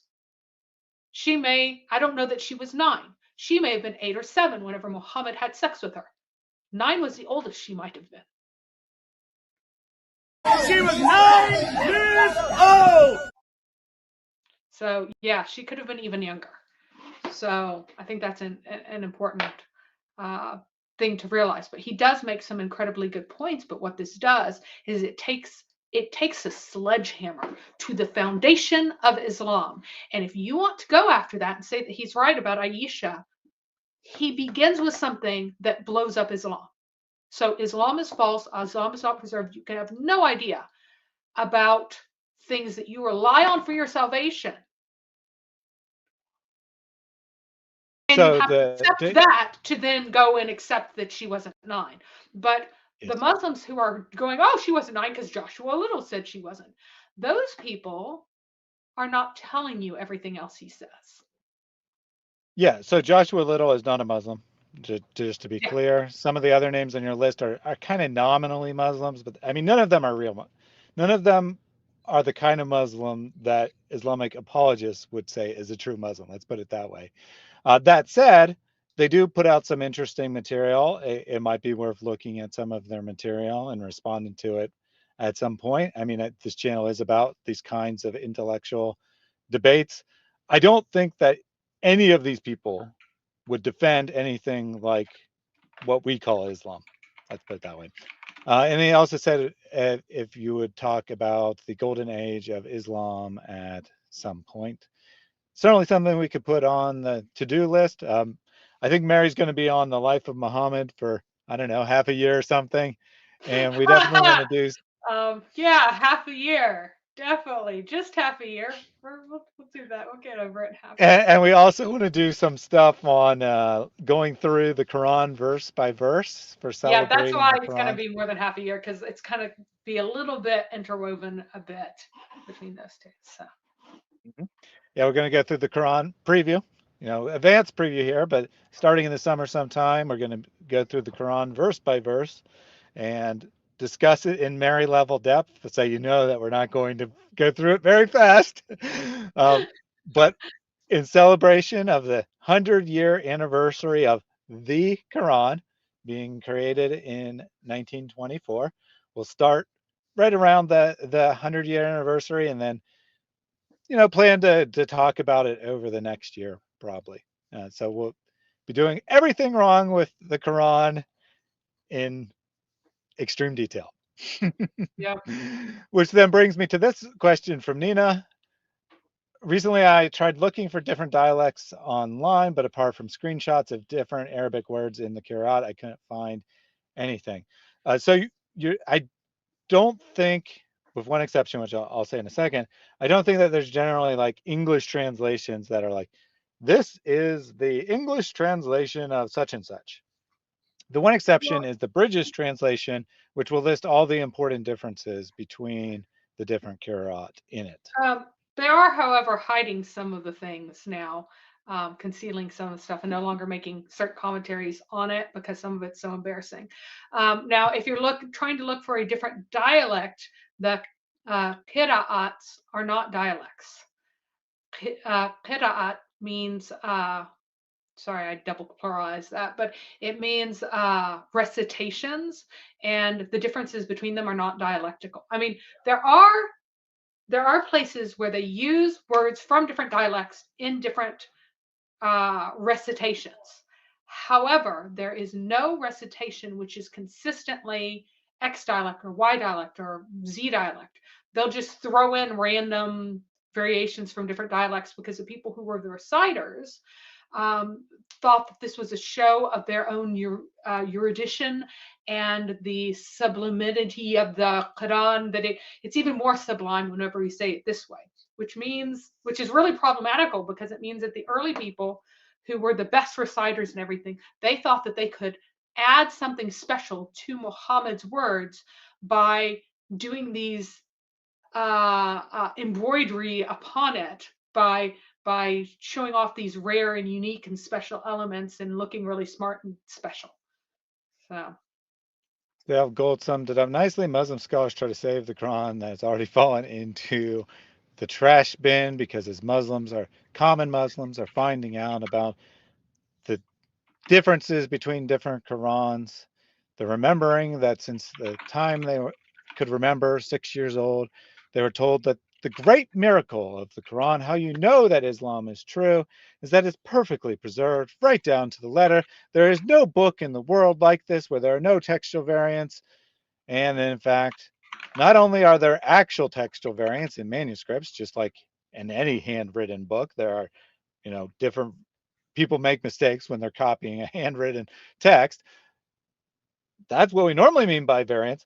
But in the Quran's case, they have canonized different variants. They have canonized multiple different Qurans. The exact number is going to depend on which canonization system you're using, but they, a minimum, right? A minimum of 14 different Qurans have been canonized, and they have different words, have different meanings, and they're all the Quran. They're all the Quran, and different dialects. So yeah, good point, Mary, on that. Catching that they're not really different dialects. Don't go into that term, but I knew what you meant. You want to read other versions of the Quran, and you can definitely find the Arabic if you are able to search in Arabic at least. English translations, I would recommend getting the Bridges translation because it'll show you. It'll have like footnotes and such to tell you some versions of, or actually I'll say the specific ones that say these versions of the Quran say this instead. Johnson said, I'm being a stumbling blocks. Okay, whatever. And finally, Jack Gray, wasn't there something about Jay coming on your show sometime? Yes. So I've been slacking lately. Various reasons, holidays, car accident, blah, blah, blah.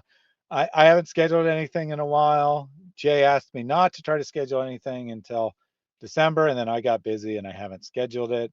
But we're definitely open to having a formal debate with Jay on some point on whether or not Muhammad is a real person, a historical figure, I mean.